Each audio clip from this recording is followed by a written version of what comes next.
I remember the drive there like it was a dream I can't quite wake from. The radio was dead quiet, just static, like the world had already forgotten this street existed. They sent me, a rookie, to Hollow House. Condemned, the dispatcher said, voice clipped, like she'd said 100 times that week. That word didn't matter to me then. I'd seen my share of empty buildings, run-down houses, places where rats and wind made more noise than people. But Hollow House, it felt different from the first glance. It was on the edge of town, past the last stoplight, where the street lamps flickered out one by one, leaving the road in a half-dark that your eyes never fully adjust to. The house itself leaned to one side, a crooked crown of peeling wood and shattered windows. I parked across the street and just stared. There was something about it, the way it seemed almost alive, not alive like someone lived there, but alive like it remembered, like it had a pulse underneath all the rot. I stepped out, my boots crunching on gravel, and I realized the air was wrong. Not cold, not warm, just wrong. It smelled like dust and wet wood, like a storm had washed the inside out, and yet there was something faintly sweet, almost like perfume, drifting from nowhere. I shook my head. Get a grip? I muttered to myself, pulling my flashlight out. The front door hung crooked on its hinges. It made a low, groaning sound when I touched it, like it was warning me to leave. I didn't leave. I shouldn't have, but I couldn't. Something inside me refused. I pushed it open and stepped in. The first thing I noticed was how quiet it was. Not just quiet, but emptied of time quiet. There were no settling noises, no echoes of the street outside. Just air, thick and stagnant. Dust motes floated in the beam of my flashlight like tiny, lazy fireflies, catching on something in the shadows that made my stomach knot. I moved slowly, every step careful, boots scraping against warped floorboards. The hallway was narrow, the walls yellowed and cracked. Old wallpaper hung in strips, curling like paper snakes. The smell was stronger here, sweet, rotting, sharp enough to make my eyes water. And then I noticed the furniture. It was arranged almost neatly in the middle of the room. A chair pulled slightly out from a table. A book left open like someone had been reading it yesterday. It didn't make sense. Hollow House was condemned, supposed to be empty. But these things, they were alive in a way that set my nerves on fire. I wanted to touch them, just to prove they were cold and dead. But I didn't. My hands hovered, frozen over the crack of the chair, and I felt it then, like I wasn't the first person to walk in, not the first officer, not the first human. I moved to the staircase. Each step creaked under my weight, protesting. The banister was sticky with something I didn't want to identify. The hall upstairs stretched long and dark. I thought I heard whispering, soft and distant, but when I stopped, it vanished. My heart picked up. I wasn't scared. Not yet. Not really. I told myself I was curious. That curiosity, I knew, was dangerous in places like this. Upstairs, the rooms were worse. A bedroom still had the sheets pulled neatly over a mattress that had sunk in the middle. A dresser drawer was slightly open, the contents haphazard. Clothes that looked like they'd been worn yesterday, folded too neatly for decay. I stepped closer, my light shaking in my grip. I wanted to see if the fabric was damp, moldy like the house had claimed it, but it smelled fresh, wrongly fresh. I felt it then, a watching, not from a person, not from the shadows. It was the house itself. It followed me from room to room, each step heavier than the last. I tried talking aloud. Hello. My voice sounded wrong. Too loud. Echoed. No answer. Just the house, breathing with me, waiting. The attic door was half open. I didn't know why I went there. Part of me screamed to stop, to leave. Another part, curious, stupid, human, pulled me forward. The attic smelled of paper, old dust, and something coppery, like blood dried too long to recognize. Boxes were stacked everywhere. I ran my hands over one. Papers inside, drawings, photographs. Faces I didn't recognize, but somehow knew. People who had looked at me in the same way the house was now looking at me. Expectant, patient, waiting. I heard something shift behind me. A floorboard? A shadow? I don't know. I spun around. Nothing. but the hairs on my neck stood up. I could feel it. Something watching me from the corner, maybe from the ceiling, maybe from inside me. I shined my flashlight toward the corner, and for a second, I thought I saw a face. Pale, half hidden in shadow. Then it was gone. I stumbled back, heart hammering, and nearly tripped over a box. The air felt thicker, like it was pressing against my chest, squeezing. I had to breathe, had to calm down, but the house wasn't done. I heard whispering again, closer this time. It wasn't words, exactly, just sounds.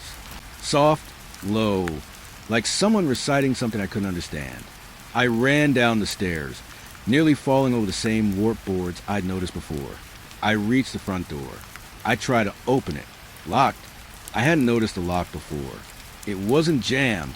It was solid, like it had always been there, holding me in. My flashlight flickered. My hand shook, and then I saw it, a shadow, long and crooked, stretching from the far end of the hallway. It didn't move like a person. It wasn't human. It twisted, like it was made of the same rotting wood as a house. And it was smiling. I ran back into the living room, chest heaving. I had to get out, had to call it in, tell someone, but the phone line was dead. My radio was dead. Even the static from my car had vanished. I was alone, and Hollow House was laughing. Not a sound, not a noise, but something in the air shifted, vibrating against my bones. I backed into the corner, flashlight held like a weapon, and tried to tell myself it was just my imagination, that my rookie nerves were betraying me. But the objects, the furniture, the open book, they weren't my imagination. They were alive in their own way, watching me, waiting, remembering. I stayed there for what felt like hours, listening. The house whispered my name, or something like it, my own voice, repeating in the corners, twisting into sounds I couldn't understand. I didn't sleep. Couldn't. I couldn't stop thinking about the attic, about the faces, about the shadow, about how the house didn't just exist. It knew. By morning, I finally forced myself out. The front door opened easily, as if it had been waiting for that moment. The sunlight outside hit me like a punch. I turned back, hard in my throat. Hollow House stood silent, crooked, and waiting. Empty, condemned, but not dead, not even close. I drove back to the station, hands still shaking, trying to make sense of it all. My report said empty house, no signs of occupancy, and I typed it, knowing it was a lie, because Hollow House was alive. I had felt it inside me, watching me, learning me, and I knew I'd be sent back one day, not because they wanted me there, but because it wanted me. Even now, when I close my eyes, I can see the doorway, the crooked front door, the leaning walls, the shadow in the corner, and I hear the whispering. My name, or maybe not my name, something older, something patient, waiting. Hollow House isn't just a building. It's a memory, a hunger, and I am part of it now. I thought the house had been quiet before. I thought the attic, the crooked stairs, the leaning walls were the worst it could do, but I was wrong. Hollow House has a voice, and I was beginning to hear it. It started with the whispers, faint, almost polite at first, like someone humming under their breath while moving across the floor above me. I told myself it was just the wind, or maybe the house settling, old with shifting in the night. But that didn't explain why the sound moved with me, creeping along the walls no matter where I went. I had cleared the first floor earlier, every corner, every room, and still the whispers followed. I'd shine my flashlight down the hall, and they would pause, as if waiting for me to notice them. Then, as soon as I turned to look at something else, they would start again, faint and teasing. I stopped talking out loud. My own voice seemed loud enough to irritate them. I spoke only in my head, and even then, it didn't feel safe. The living room was the worst. I had already inspected it twice, counted the peeling wallpaper, checked under the sagging couch cushions. But now, standing in the center of the room, I felt it. Eyes on me, not human eyes, but something that felt like intent, like memory. The whispering was low and soft, curling around the corners, drifting from the cracks in the walls. I leaned against the wall, heart hammering. Hello. My voice sounded brittle. I barely recognized it. Silence answered me first. Then the whisper came again, soft and sibilant. I couldn't understand the words, but they were deliberate, patient, observing. I pressed my hand to my ear, straining to catch more, but they didn't come closer. They didn't retreat. They lingered, just out of reach, like a shadow leaning over the edge of a dream. I moved to the next room, slow, careful. My boots made a soft scraping sound across the floorboards. I imagined someone following me, thought it might be another officer playing a trick, but when I called out again, louder this time, the room swallowed my voice. No one answered, no footsteps, just the whispers. The hall stretched before me, darker than before, and I realized something terrible. I was remembering things that hadn't happened. The house was feeding them to me, sneaking images into my mind. I saw the last person who had been here. I didn't know them. I couldn't see their face. But I knew how they had felt. Alone, watched, dizzy with a creeping fear they couldn't name. The whispers, I realized, weren't outside me. They were inside. I tried to shake it off, moving into the kitchen. Old cabinets hung crooked, handles like gnarled fingers. The sink was filled with dust and rust. I expected nothing, yet I felt them there, hiding in the corners, whispering, patient, waiting for me to notice. I opened a drawer. Empty. The whispers grew louder. I slammed it shut, nearly shoving the drawer into the wall. And then it stopped. I couldn't tell if the silence was relief or punishment. My flashlight trembled in my hands. I forced myself to move.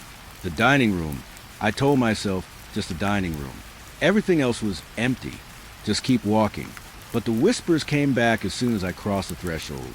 I could feel them in the floorboards, in the peeling paint, in the air between the table and the chairs. I tried to focus on something solid. The table, the chipped legs, the cracked surface. But the whispers threaded through it all, weaving a presence that had no shape, no face, but was unmistakably aware of me. I stopped and pressed my back against the wall. I could hear the walls themselves sighing, faint but deliberate. I realized the whispering wasn't random. It responded to me, to my movements, to my thoughts. Every step, every glance, every beat of my heart changed it. I felt like a chess piece in a game I didn't understand, in a room that was alive and patient. I remembered the attic. I remembered the faces in the photographs, the boxes, the drawings. Maybe they were part of it.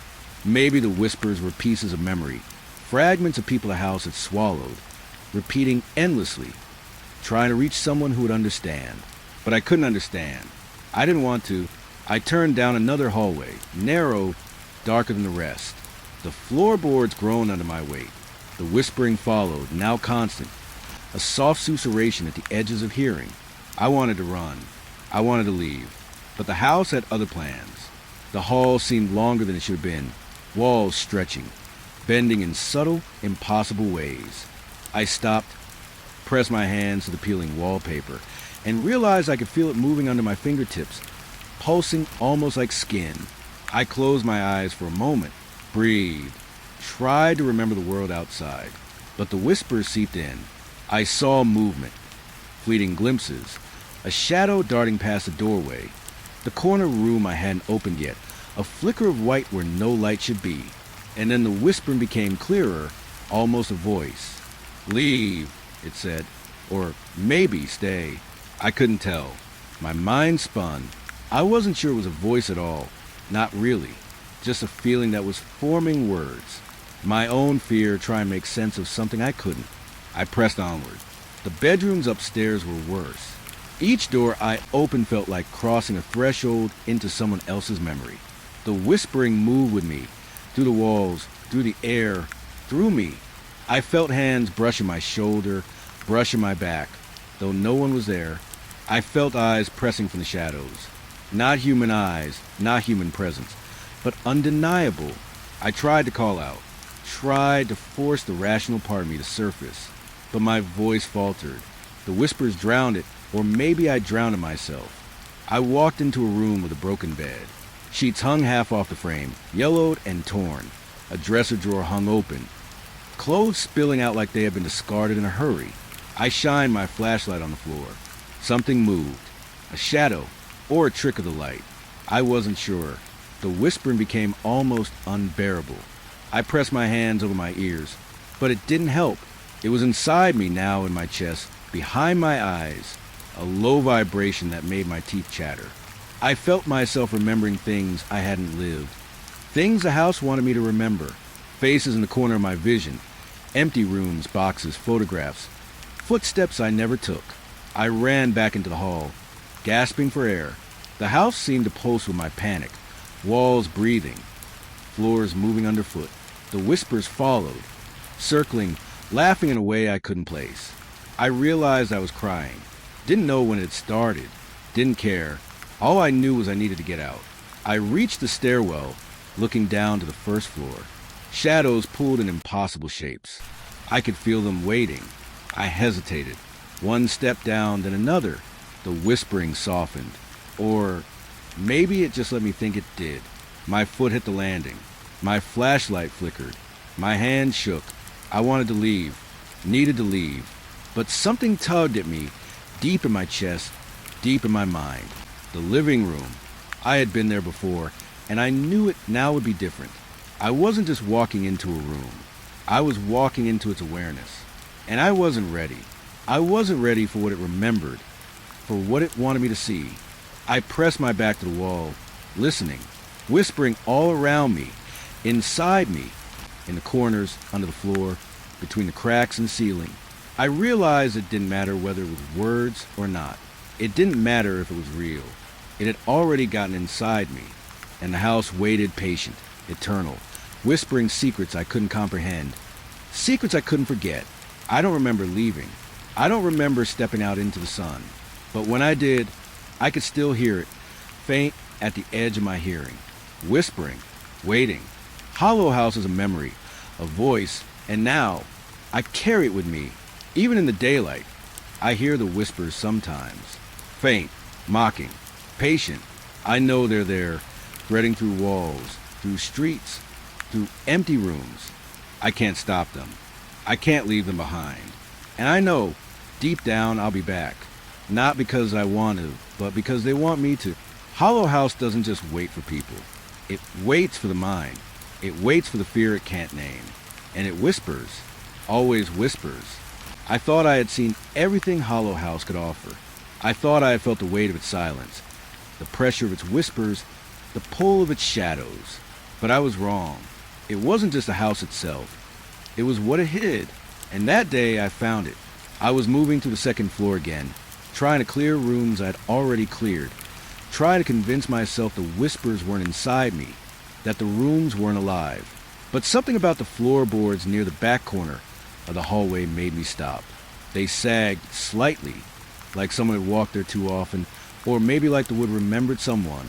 My flashlight beam caught the edges, and for a second I thought it was just a crack. Then I knelt down. There was a small seam in the floor, a rectangle that didn't match the grain. I pressed my fingers against it. Cold, smooth. I tapped it lightly. Hollow. My heart skipped. My hands shook, but I couldn't pull away. I pressed harder, feeling the edge give under my fingers. There was a small latch. It clicked. The trapdoor opened. Air hit me, stale and dusty, like the house had been holding its breath, waiting for someone to notice. I shined my flashlight down. The opening revealed a ladder, wooden, old but sturdy, descending into darkness. A smell rose from below, damp mildew and something metallic I couldn't identify. I swallowed, tasting at the back of my throat. I knew I had to go down. I didn't want to, but I couldn't resist. Each rung creaked under my weight. The ladder felt endless, though I knew it was probably only 10 or 12 feet. The walls pressed close, wood on either side, and I imagined the house listening, waiting, holding its breath with me. At the bottom, I stepped onto a dirt floor. Dust and crumbs fell from the ladder with every movement, and the whispers returned, soft but insistent. The room was small, low ceiling, walls of bare stone, the kind you see in basements built a century ago. And it was full, not cluttered, exactly, but full of things that shouldn't have survived this long. Old toys, dolls, their faces cracked, eyes staring blankly. A train set, the paint peeling, the tracks twisted. A rocking horse, missing a wheel, that creaked faintly as if it remembered being moved. I swallowed, trying to steady myself. I didn't understand. I hadn't heard anyone say a family had lived here for decades. The house was supposed to be abandoned, condemned, yet here it was. A child's world, frozen in time, untouched, and yet wrong. There were photographs, too, Polaroids, black and white, faded edges. I picked one up with trembling hands. A little boy, maybe 5 or 6, standing in the hallway upstairs. The angle was wrong, too perfect, like someone had been waiting to capture him. And the boy's eyes, I swear, he was looking right at me, even though I was holding the photo a foot away. I turned it over. Nothing. No name, no date, just the image staring back. I dropped it, breathing hard. Every instinct screamed at me to leave, to climb the ladder and get out of this basement. But something pulled me forward. Something in the house wanted me to see more. I stepped deeper. More photos, more toys. Dolls lined the walls, facing inward as if they had been placed deliberately. Their cracked eyes followed me. My flashlight flickered. I blinked. One of them seemed closer than before. I shook my head. "It's just toys," I muttered. "It's just old dolls." But the voice didn't help. Not really. There was a box, wooden, half-rotted but intact. I lifted the lid. More photographs. A girl, maybe 7, seated on the stairs. A boy, 5, standing near the window. Another, a little baby in a crib. And behind them, in every photo, something dark. Shadows that didn't belong. Shapes in corners, low on the floor. Always watching. Always waiting. I felt my stomach twist. I realized then that Hollow House had been alive long before I arrived. It had seen children grow up here, had held them, collected them. The whispers weren't just echoes of my fear. They were fragments of memory, pieces of lives trapped, remembered, folded into the walls. I backed away, almost tripping over a rocking horse. My flashlight caught a figure at the far end of the basement. I froze. The shadow was thin, elongated, almost human in shape, but wrong. Wrong angles. Too long, too still. And it was staring at me. Or maybe the toys around it were. I didn't want to look closer. I didn't want to breathe. I just wanted out. I felt the air tighten around me, like the house itself was pressing in. Dust swirled in the beam of my flashlight. The whispering started again, faint at first, then louder, clearer, circling in my head. Not words, not exactly, just voices. Children's voices, soft, hesitant, frightened. And underneath them, a low, patient hum. The house, waiting. I picked up a photograph, hoping to find some grounding, some explanation. The little girl, smiling. The boy, frowning. The baby, crying. And the shadows, always the shadows. I felt it then, a memory that wasn't mine pressing into my mind. I saw a hallway upstairs, a door closing slowly, a crib empty, a child missing. I dropped the photo. My hands shook. My heart raced. I realized then that Hollow House wasn't just a house. It wasn't just a building that swallowed time and whispered to strangers. It kept what it wanted. It remembered. It hid its past in rooms no one was supposed to find. And now I stumbled back toward the ladder, desperate for the light of the second floor. The toys seemed to shift, just slightly, moving closer, dolls' heads turned toward me. The rocking horse creaked in rhythm with my heartbeat. Shadows stretched across the walls, impossibly long, moving against the light. And the whispers, they were all around me now, screaming, laughing, crying, but not in my ears, in my chest, in my mind. I climbed, ladder shaking under my weight, my hands slick with sweat. Each rung felt like it might snap, but the house held me, patient, letting me go only so far. When I reached the floor above, I slammed the trapdoor shut, pressing my shoulder against it. I could still hear the faint whispers seeping to the wood, soft, mocking, patient. I backed into the hallway, gasping. The house was silent again, but I knew it hadn't forgotten. The trapdoor, the basement, the toys, the photographs. I had seen too much, and it had seen me. I leaned against the wall, trying to catch my breath. My mind raced. Who were these children? How long had Hollow House been collecting memories, keeping them, feeding off them? I didn't know. I didn't want to know. But I also knew I would remember. Always. I thought of the children in the photographs. I thought of the shadows. I thought of the whispers. Hollow House wasn't just a place to be scared of. It was a place that could take pieces of you without leaving a mark. And now, a piece of me was already there. I walked back toward the stairs, shaking. Every step felt heavy, like the house was pressing down on me, reminding me it had noticed. I could still hear faint whispers, teasing, circling in my mind. The trapdoor below hummed with life, waiting for the next person to notice, the next person to see, the next person stumble into memory it had been keeping safe for decades.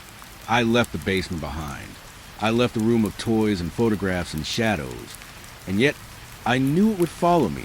The whispers, the shadows, the memories, they were stitched into the walls, into the wood, into the air, and part of me had been stitched in, too. Even now, when I close my eyes, I see the trapdoor, I see the toys staring, I see the children in the photographs, the shadows in the corners, and I hear the whispers, faint but insistent, patient and eternal. Hollow House doesn't forget. Hollow House doesn't forgive. Hollow House waits. And I know someday I will have to go back. Not because I want to, not because I choose to, but because it will call. Always. Hollow House is a past. Dark, patient, hidden beneath floors, behind doors, in corners no one is meant to find. And now, I carry part of it with me. The trapdoor showed me that. The toys, the photographs, the shadows, they're not just memories. They are warnings. They are the beginning. And I am already part of it. The ceiling gave way before I even knew it was about to. One moment I was moving through the hall, flashlight beam trembling over peeling wallpaper, and the next, a crack ran across the boards above me, sharp and sudden. Dust exploded around my head, and then the floor groaned, and I was falling. I landed hard. Pain shot up my leg, my ribs. My flashlight spun across the darkness, hitting the walls in sharp, desperate beams. I scrambled, coughing, spitting dust, trying to see anything. The ceiling above had collapsed, blocking the stairs. The trapdoor was buried under wood and plaster. Hollow House had swallowed its own ceiling and trapped me inside. I was alone. At first, I thought silence would follow. I thought the house might be still, letting me gather myself. But then I heard it, a soft movement. From above. Not the collapse. I could still feel the debris settling. Something else. Footsteps? A dragging sound, slow and deliberate. I froze, every nerve in my body screaming. I tried calling out, my voice brittle and raw. Hello? Nothing. My words bounced off the walls, swallowed by the darkness. I wasn't sure if the sound came from inside the house or inside my head. I pressed my hands over my ears, but the sound persisted. It was close. Too close. Watching. Waiting. I fumbled for my flashlight, clenching it like a weapon, my hands slick with dust and sweat. The beam landed on the debris. Broken boards, chunks of plaster, a section of ceiling still clinging, like it was holding the air hostage. And then I saw it, a shadow moving across the edge of the collapsed ceiling. Just a flicker, gone before I could focus. I swallowed, choking on dust and fear. I told myself I was imagining it. Hollow House likes to play tricks, likes to make you doubt yourself. But my heart didn't listen. My body was frozen, every muscle tight, every breath shallow. I crawled forward, low, trying to find a space where I could stand, where I could maybe see what was above me. The room smelled of plaster and wet wood, something metallic under it that made my stomach twist. My flashlight caught shapes in the darkness.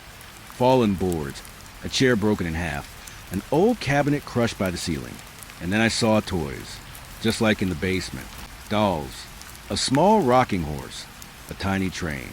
Their presence here didn't make sense. I didn't remember moving them. I didn't want to remember. The sounds above me shifted, slow, deliberate, something heavy being dragged, or something walking padded, careful.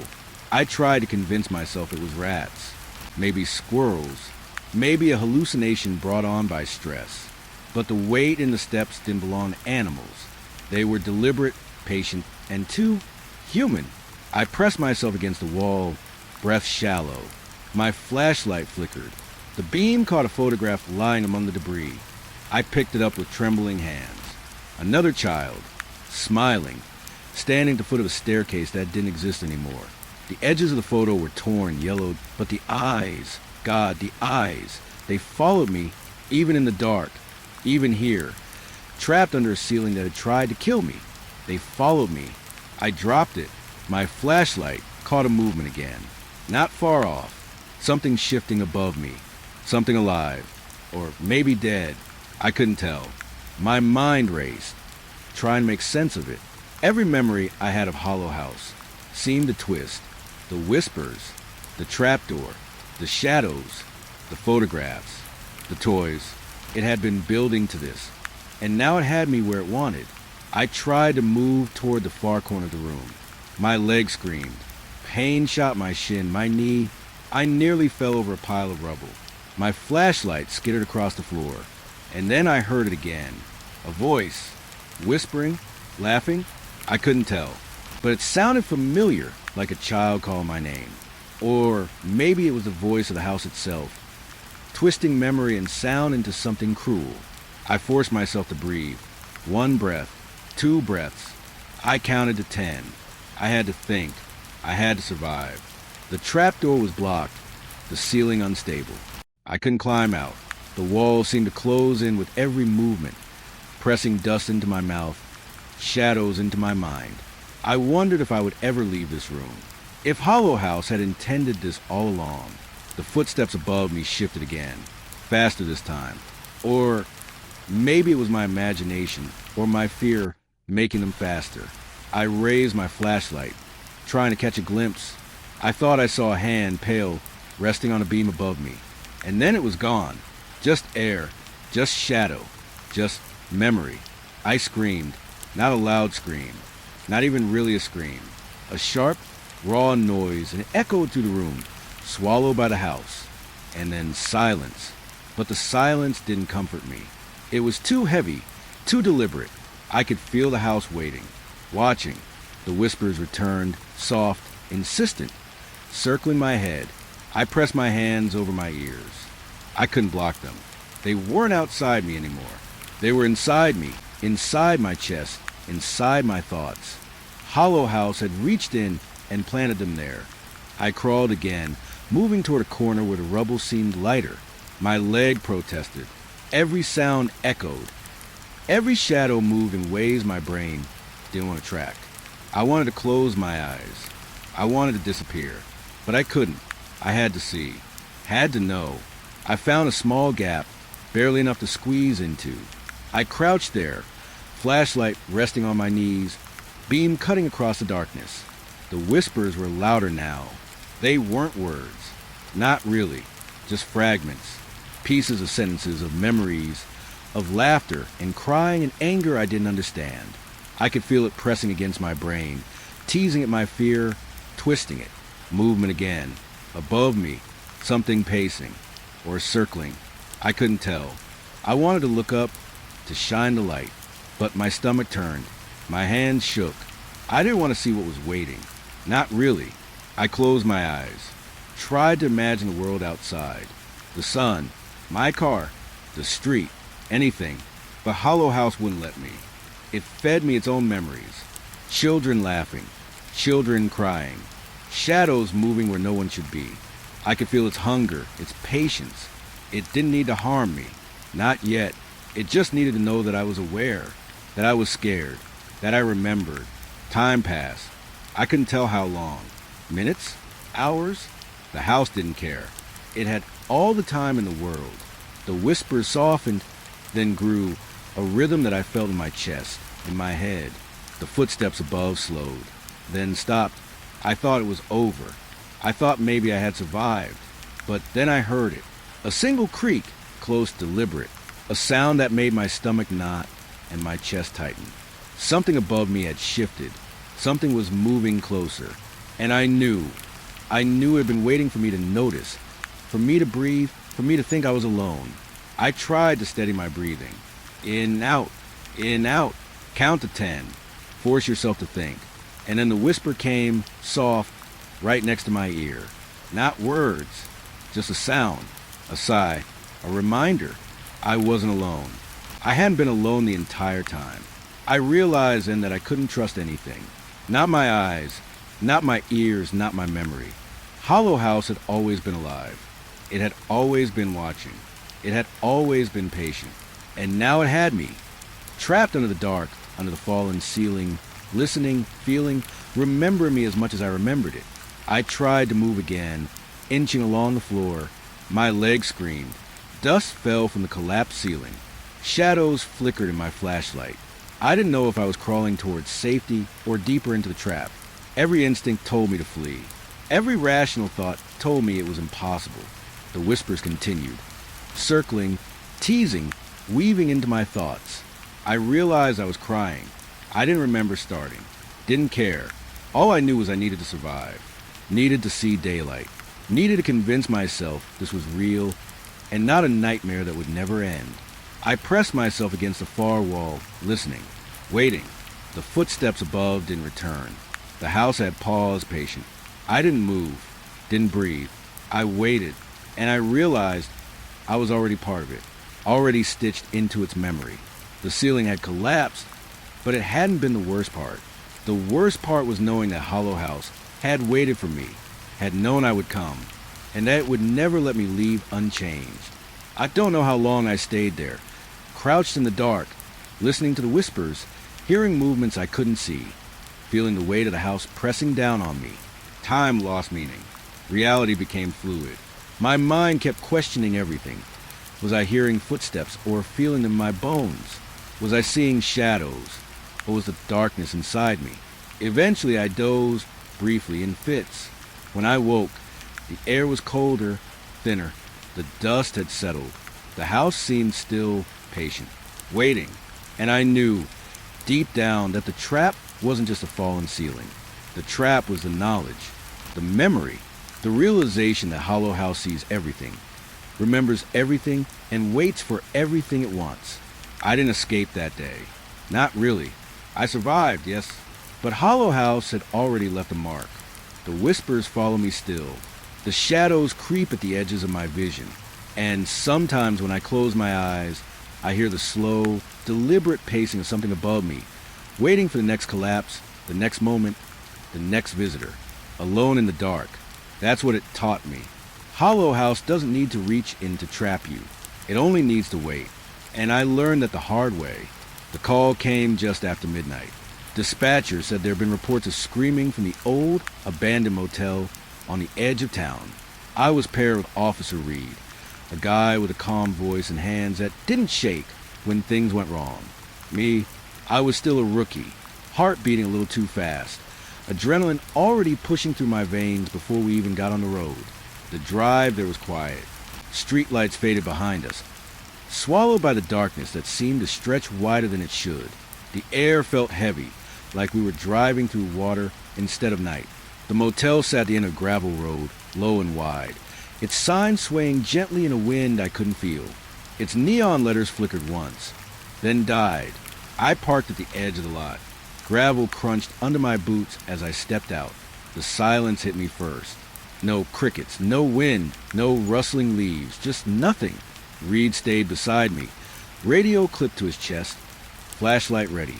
He didn't speak. I didn't either. Some things don't need words. The front doors were locked, but a side entrance hung open, rusted hinges groaning when we pushed. The air inside was thick, heavy in a way that made it hard to breathe. Dust floated in the flashlight beams like lazy fireflies, and the smell, old wood, mold, something coppery underneath. We moved down the hall. Each room door was slightly ajar, like the guests had just stepped out, except the motel had been abandoned for years. Wallpaper peeled in wide strips, carpet frayed and darkened with age. The furniture was covered in white sheets that hadn't been touched since the place shut down. I ran my hand along one. Dust puffed into the air, sparkling the beam of my flashlight. And then I heard it, a soft scream, faint, far away, like it came from the end of the hallway, behind a door. I froze, Reed's hand went to his holster, calm, trained. The scream came again, shorter this time. Desperate, real. I swallowed. It's coming from room 7. I said, my voice rough in the silence. Reed nodded. Stay close, he said. Watch the corners. We approached the door. The air grew colder as we neared it. My flashlight's beam flickered. I shook it. Dust fell from the ceiling. Something in the shadows shifted. Too quick to identify. The scream came again, almost a whisper now. So soft I could barely hear it. But it was there. Breathing. Pained. Alone. The door opened with a soft squeal. The room was empty. Bed sheets curled at the corners. Furniture pushed against the walls. Nothing moved, but the air was heavy, unnatural, like it remembered something we hadn't seen. I stepped inside. Reed followed. The door shut behind us with a thud that made the hairs on my neck stand up. We moved through the room slowly. My flashlight beam caught stains on the floor. Old, dried, dark. My stomach twisted. I didn't know if it was from the smell or the memory the room carried.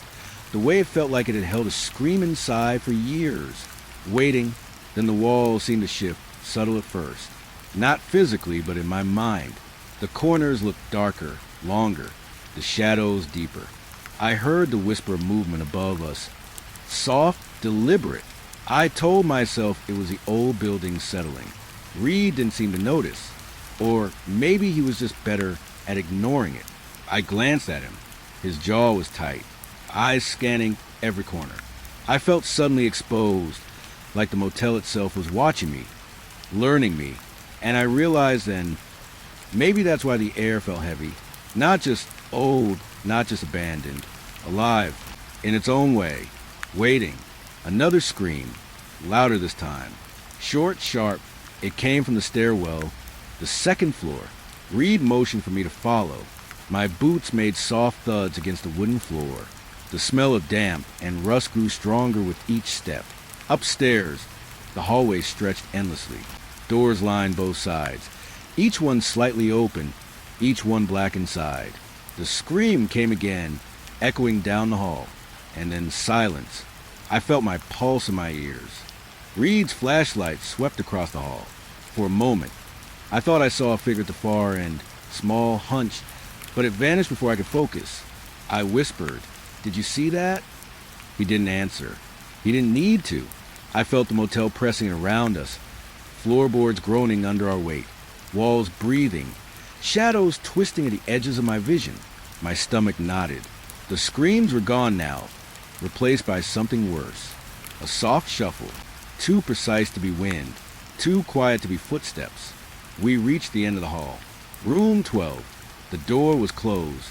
I hesitated. Reed nodded silently. I took a deep breath and pushed. The room was empty, or seemed to be. My flashlight caught a desk at the corner, top drawer hanging open. Inside, papers scattered like they had been thrown in a panic. A small, broken toy car. A photograph, edges curled.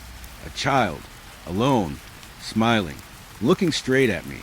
I couldn't tell if it was old or new, real or imagined, but I felt it, eyes in the darkness, waiting. The air shifted. Reed moved closer, whispering, the faintest murmur, almost under my breath, or maybe inside my head. I froze. My own breathing sounded loud. The walls seemed to stretch, shadows deepening. The motel wasn't just empty. It was holding itself together around us, watching. The heavy air pressed in, every heartbeat a hammer against my ribs. A sudden thud upstairs, something heavy falling, or moving. My flashlight flickered. I swung it toward the sound. Nothing. The room was empty, but I could feel it. Something there, watching, breathing, waiting. Did you hear that? I whispered. Reed's eyes met mine. He nodded slightly. Stay sharp, he said. I couldn't move. Every instinct screamed to run, but my legs felt frozen, like the motel had claimed them. The whispers circled my thoughts. Not words, just murmurs. The feeling of someone walking just out of sight. Small fingers brushing past my memory. Another scream. Short, then silence, then movement. Above, from the ceiling or the floor above. I wasn't sure. My pulse raced. I realized I didn't know which way was safe. If anywhere in this motel was safe. The air itself felt unnatural, charged, alive. My mind struggled to keep hold of reality. I moved closer to Reed. We edged toward the stairs again. Shadows pulled around our boots. The whispers grew faint, teasing. Not words, not threats, just presence. Watching, waiting. I felt the motel pressing closer, folding in around us. The top floor stretched on. Dust motes floated like tiny fireflies in the flashlight beams. Doors all slightly ajar. Curtains hung crooked. Furniture left as if frozen mid-motion. I felt a sudden cold breath at the back of my neck, goosebumps rising. I spun, flashlight swinging. Nothing, only the hallway stretching endlessly ahead. The air became thicker. My chest tightened. My thoughts raced. The motel didn't just hold memories. It held something else, something patient, waiting. I realized then that the screams weren't just sounds. They were calls, memories, echoes of something the motel had swallowed and kept. And now it was showing us another movement, something small, quick, darted across the end of the hall. I caught it for a fraction of a second. A child? A shadow? I couldn't tell. I felt my stomach twist. My hand shook. Reed didn't flinch. He moved forward, steady, trained. I followed, heart hammering, whispering to myself that this was real, that I could survive, that I could leave. We reached the last room. The door hung open. The air smelled of decay, something coppery, metallic. Inside, the bed was collapsed, sheets twisted, a chair overturned. My flashlight beam caught the corner. Another photograph. A child, alone, eyes following me. I dropped it without touching. My stomach knotted further. The motel's weight pressed on me. The air thickened. The shadows stretched along the walls. I felt watched, not just by Reed, not just by the motel, but by something unseen, something patient, something that had been waiting for years, decades, maybe longer. I realized then that the screams didn't matter. Not really. They were just invitations, warnings. The motel itself was alive, holding memories, holding presence, holding us in a moment it controlled. The air, heavy and unnatural, carried more than dust. It carried awareness, observation, judgment. Reed glanced at me. His eyes were steady, calm. I wasn't. My pulse thrummed in my ears. I wanted to leave, but the motel didn't want that. I felt it press closer, a living thing around me, around us, whispering in dust and shadow. I swallowed, heart racing, breath shallow. I realized in that hollow motel, this place wasn't just abandoned, it had been waiting, and now it had us. I didn't scream. I didn't move too fast. I only followed Reed, step by step, through the heavy, unnatural air, aware of whispers, shadows, and the terrible patience of a place that had seen too much. And I knew one thing with terrifying clarity. I would never hear a scream like that again without thinking of this motel. This abandoned, patient, living place that waits for you to notice it and never lets go. We had cleared most of the motel by morning, or at least I thought we had. Dust hung in the air like it had been waiting for decades, coating every surface. Reed moved with that calm precision of his, checking each room, noting each detail in his pad. I followed, flashlight trembling in my hands, heart still pounding from the night before. And then I saw it, a small, rusted key lie on the floor in the hallway near the laundry room. Not just lying there, it felt placed deliberate. I crouched down, brushing the dust away. The metal was cold, heavier than it looked, oddly weighted in my palm. I didn't know why, but I felt a pull, a certainty that this key belonged to something important, something hidden. I showed it to Reed. Found this, I said. He glanced down, nodded, then moved on. Probably old storage, he said, his voice calm, practiced, like he didn't expect a motel to do anything unusual. But I didn't feel calm. Something about the key, its rusted edges and stubborn weight, set my nerves on fire. It was wrong, out of place, and yet necessary. I wandered the hallway again, key in hand, trying doors at random, Most were locked with old, modern locks. Some didn't fit at all. But then I came to a door I hadn't noticed before, set between the office and a storage closet. No number, no handle, just a plain wooden slab, faded and scuffed. I knelt, trying the key. It fit. The lock turned with a satisfying click. Old metal groaning in protest. My pulse leapt. I stared at the door, hesitant. Reed was still checking rooms at the far end of the hallway. No one else was around. The motel was silent, heavy with dust, with memories, with something I couldn't name. I pushed the door open. Darkness spilled out thicker than the hall. Not just absence of light, but weight, air that smelled of damp and decay, and something else, old wood rust and fear. I flicked my flashlight inside. The beam cut through the black, revealing a room that shouldn't exist. The walls were paneled in wood, warped and dark with age. Furniture lined the walls, an old crib, a rocking chair, a small table with toys scattered across it, dolls, some missing eyes, some cracked, staring blankly.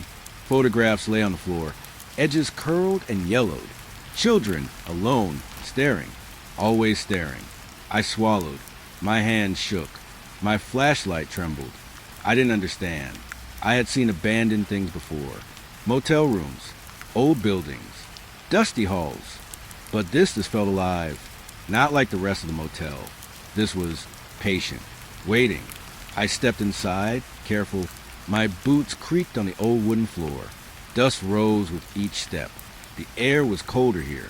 The silence pressed down, but it wasn't empty. I felt eyes on me, though I knew no one else was here. The photographs seemed to shift in the flashlight beam, faces turning just slightly, tilting, watching me.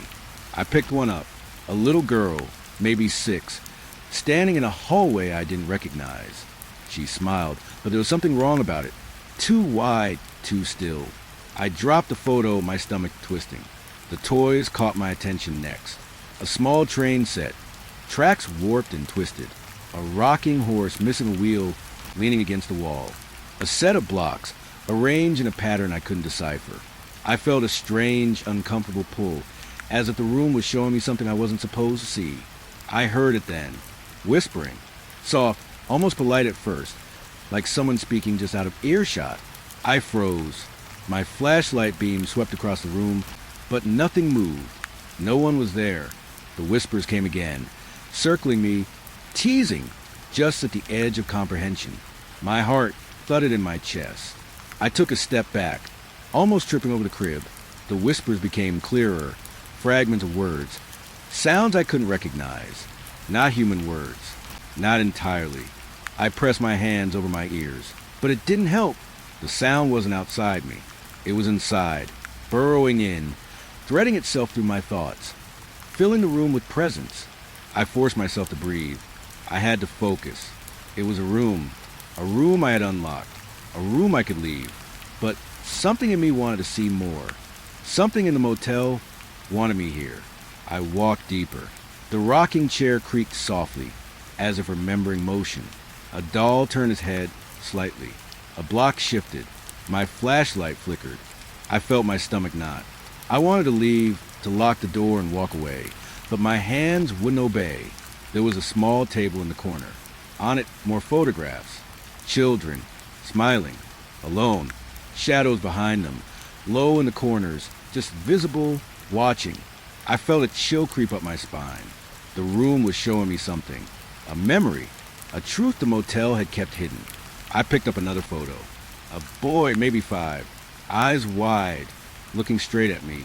And behind him, in the corner, a shadow. Not my shadow. Not a trick of the light.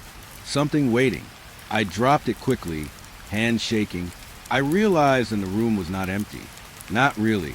The toys, the furniture, even the photographs. They were extensions of the motel, fragments of something it had absorbed, collected, and preserved. The whispers circled my head again, teasing, patient. I didn't want to hear them. I didn't want to see. But I couldn't look away.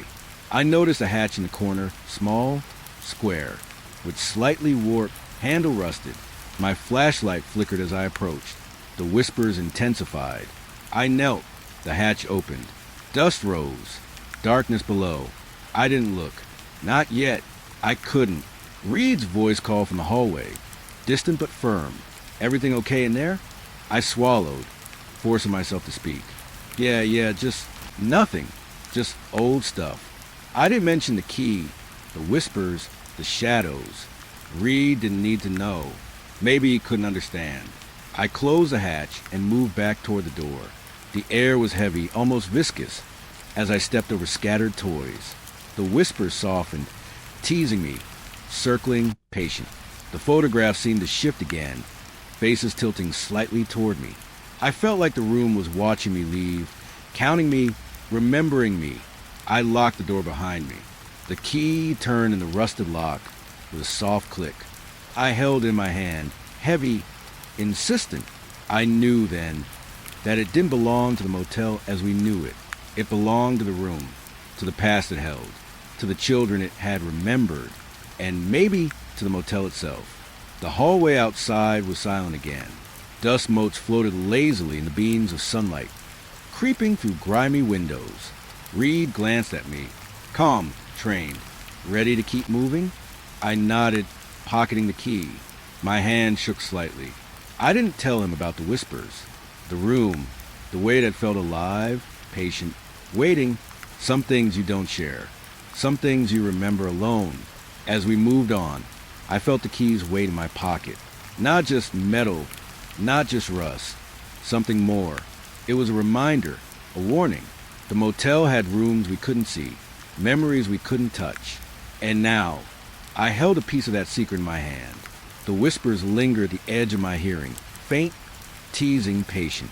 I didn't turn back. I didn't need to. I would remember. The room had made sure of that. The key fits no door on any map. No sign, no plan, no record.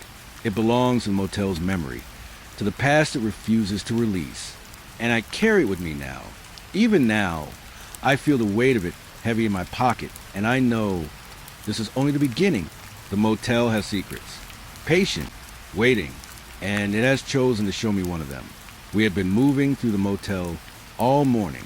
Dust hung in the air like fog, thick and stubborn, coating everything in a dull gray layer.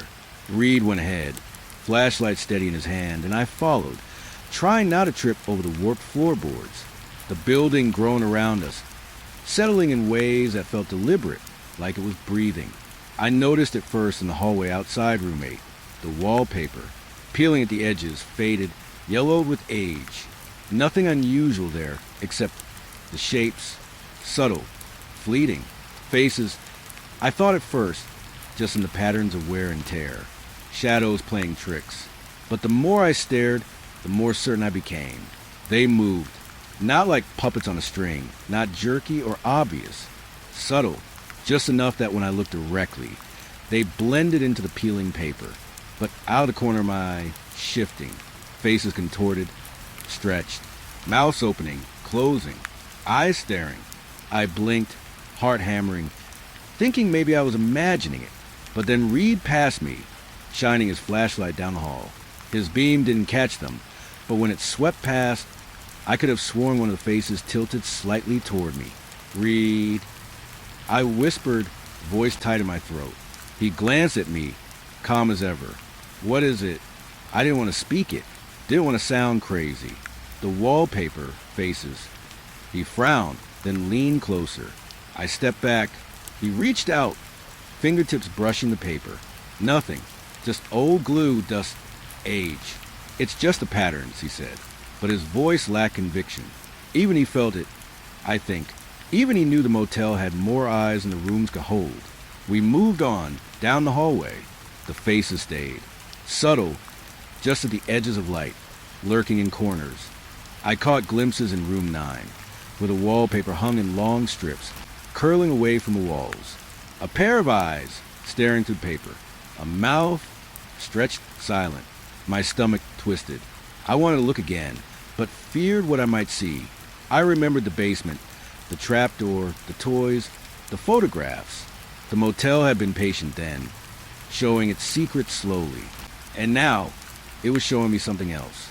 Something smaller, quieter, creeping, watching. Reed moved ahead, flashlight cutting through dim, yellow light of the morning sun filtering in through grimy windows. I tried to focus on the floor to ignore the wallpaper, but my eyes kept being pulled back. Another face, another mouth, a silent scream frozen mid-shape. I wanted to reach out, tear it down, but my hands wouldn't obey. Something told me not to. Something told me the motel wanted me to see, to notice, to remember. I took a deep breath, tried to steady myself. "We should check the rooms," I said, more to convince myself than him. Room 10 was small, the wallpaper curling at the edges like open wounds. I hesitated at the doorway. My flashlight caught a distorted figure in the corner. Or maybe it was the wallpaper. My hands shook as I stepped in. The air was heavier here. Dust hung thick, and the faces, they moved. One in the far corner. A child's face, maybe 7, eyes wide, mouth opening as if to speak. I turned fully toward it. Gone. I blinked. The wallpaper was blank. My chest tightened. My mind raced. Had it been real? Was it a trick of the light? The motel had already trained me to doubt, already taught me that sight could betray, that silence could scream. I tried to move on, toward the far wall. The wallpaper shifted again. Another face, older this time, lips stretched wide in a silent scream, eyes staring right at me. I couldn't look away. I felt something pressing behind my ribs, tightening, as if the room itself wanted to pull me into the wall. I stumbled back, breathing hard. Reed's voice, calm, broke through my panic. "Nimra, you okay?" I swallowed. Yeah, just the wallpaper. Faces. He followed my gaze. I saw a flicker cross his face, quick and subtle, but he didn't say anything. He just kept moving, checking the room. I stayed back, flashlight trembling, watching the shadows stretch across the peeling paper. The whispers returned then. Soft, patient, teasing. Not words, not sounds I could name, but presence, awareness, something alive in the wallpaper itself. Watching, waiting, remembering. My stomach twisted. I wanted to leave. I wanted to run, but my legs wouldn't move. Something in me wanted to see, to understand, to remember. I edged toward the far corner again, a pattern in the wallpaper. Faces layered over each other, mouths moving silently, eyes flicking. One face, closer now, seemed to tilt as I approached. I blinked. It froze. My heart thundered. The motel was alive. Not walls and beams alive, but memories, presence, awareness. And it was patient. So patient. I remembered the key in the basement, the door it unlocked, the room that shouldn't have existed. Maybe this was the next secret.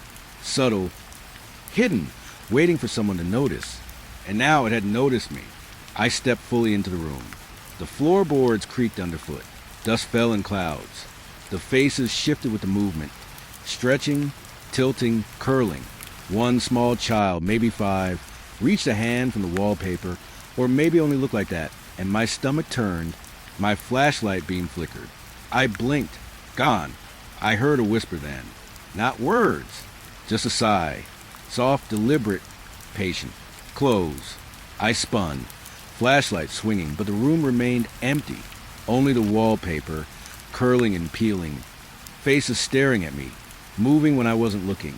I felt sweat on my back, my hands trembling. Reed checked the other side of the room. I couldn't tell if he noticed. I didn't want him to. Some things I realized were meant to be seen alone, to be remembered alone. I edged along the wall.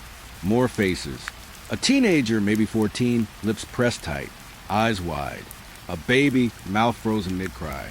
All looking, all silent. I swallowed, my breath catching. The motel was patient. It had been waiting for decades. And now it was showing me pieces of its memory. I forced myself to focus, step by step, heart pounding, flashlight steady. Don't blink. Don't let the wallpaper catch you off guard. But no matter how hard I tried, the edges of my vision betrayed me. Movement, shifts, faces tilting, stretching, waiting. I thought of the basement again. The key, the toys, the photographs, the trapdoor. Hollow Motel didn't just hide things.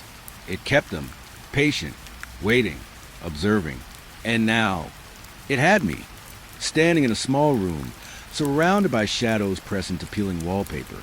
I whispered to myself, steadying my shaking hands. It's just wallpaper. It's just patterns.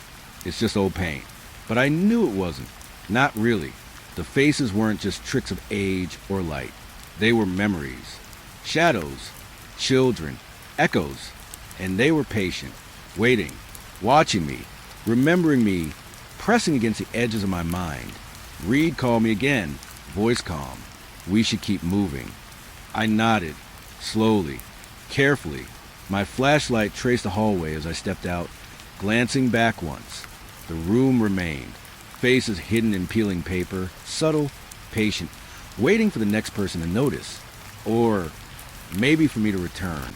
The hallway felt lighter after that room. The air shifted. The dust floated lazily. But the weight remained. The motel remembered me now. Part of its memory.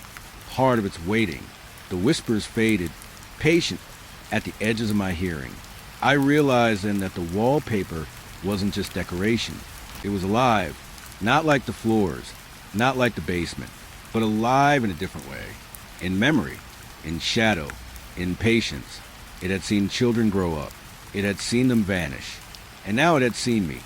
I carried that weight down the hallway, trying to steady my mind, trying to focus on the day outside the windows, on Reed, on anything normal. But the images followed me.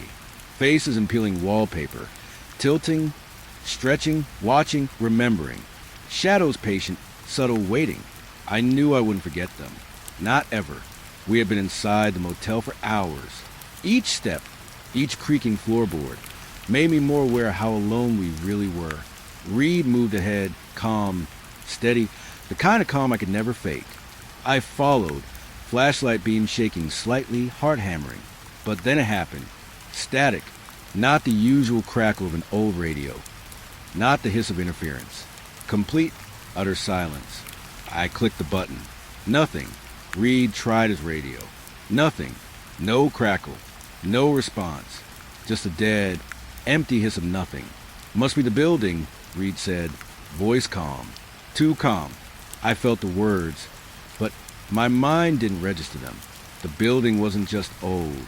It wasn't just abandoned. It was alive, patient, waiting. And now it had swallowed our connection to the outside world. I swallowed, voice tight.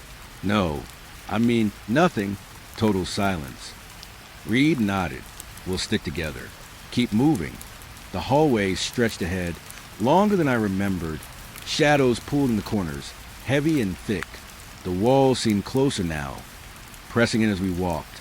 Dust fell from the ceiling, stirring in lazy clouds. The air was thick, difficult to breathe. Something about the motel felt conscious, like it was aware of us, of me, of Reed.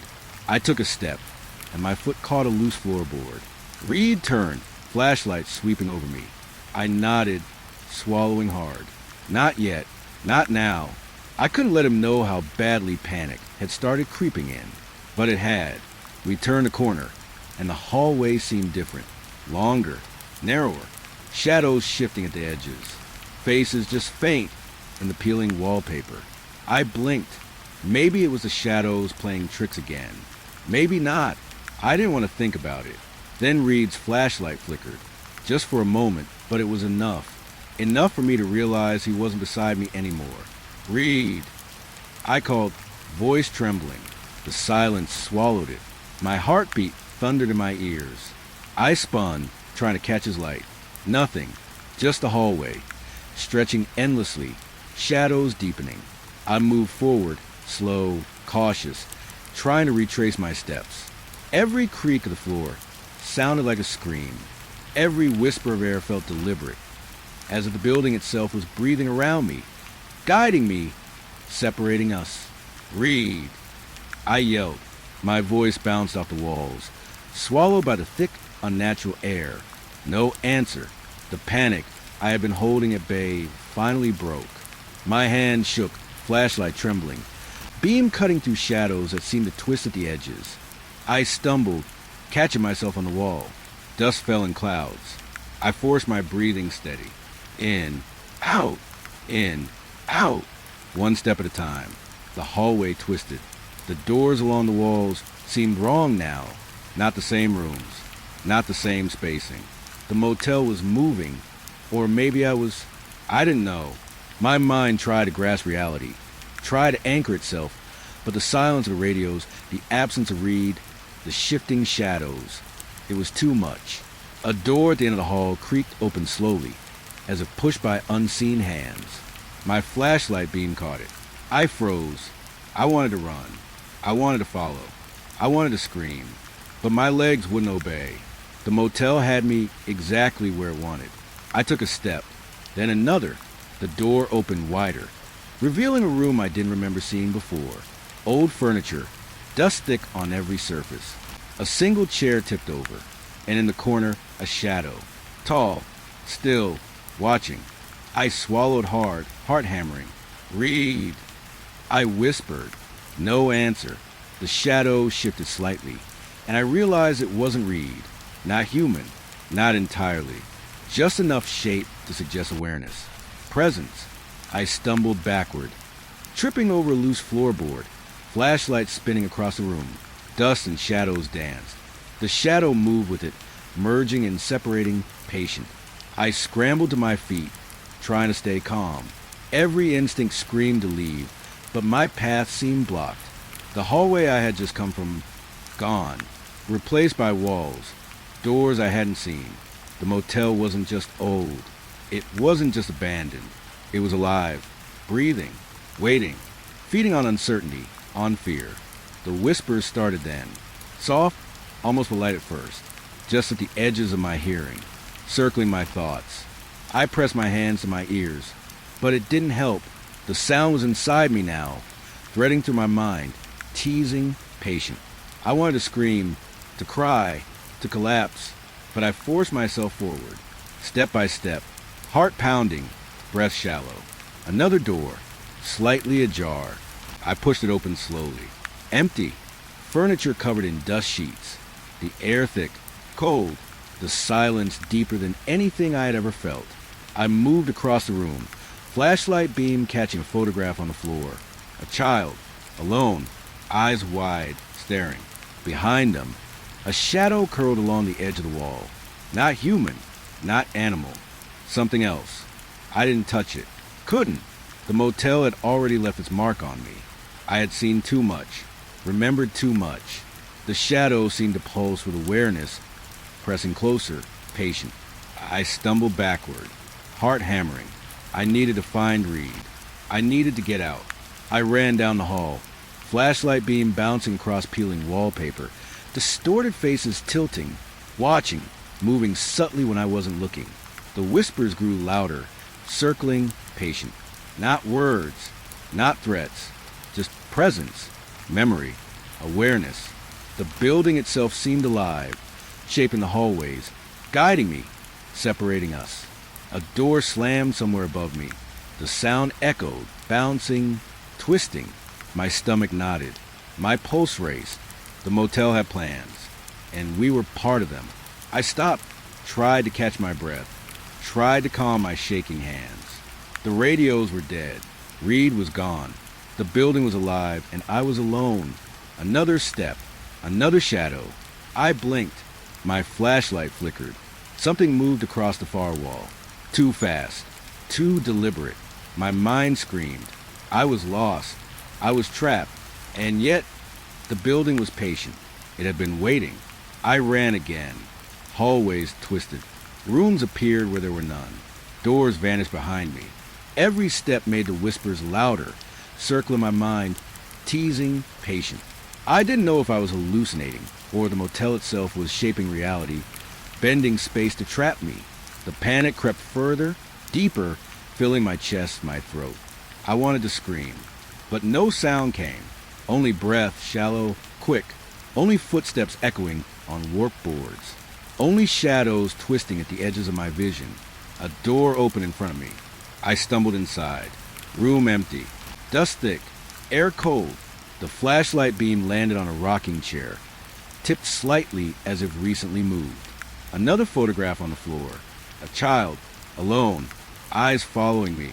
I felt it pressing the back of my skull, A memory I couldn't name, a presence I couldn't escape.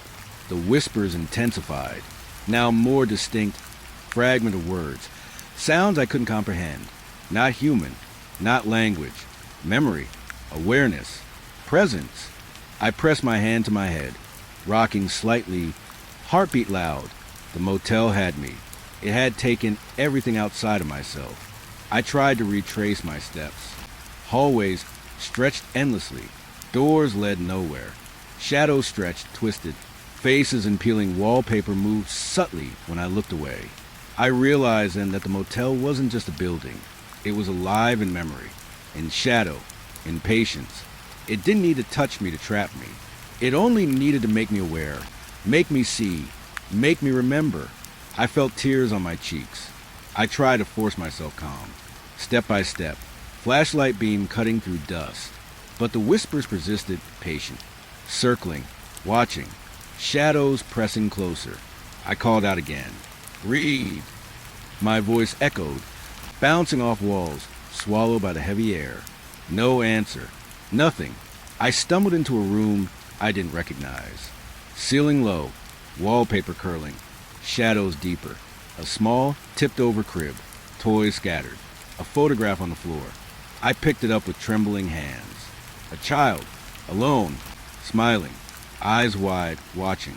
Behind them, a shadow stretched along the corner, merging with the wallpaper, patient. I dropped the photograph, heart hammering, breath shallow, my mind trying to anchor itself to reality, but failing. The radio's dead. Read gone. Shadows alive. Whispers inside my skull. The motel patient deliberate, waiting. I edged toward the far wall. Try to find a window, a door, anything familiar. Nothing. Hallways twisted. Shadows moved subtly. Faces and peeling wallpaper followed, tilting, stretching, always watching. The whispers grew louder, patient, circling. I sank to the floor, flashlight beams sweeping the room. Tried to steady myself. Tried to breathe. The motel had separated us, swallowed communication, twisted the hallways. And it had me, alone, heart hammering, breath shallow, mind unraveling. The whispers circled my head.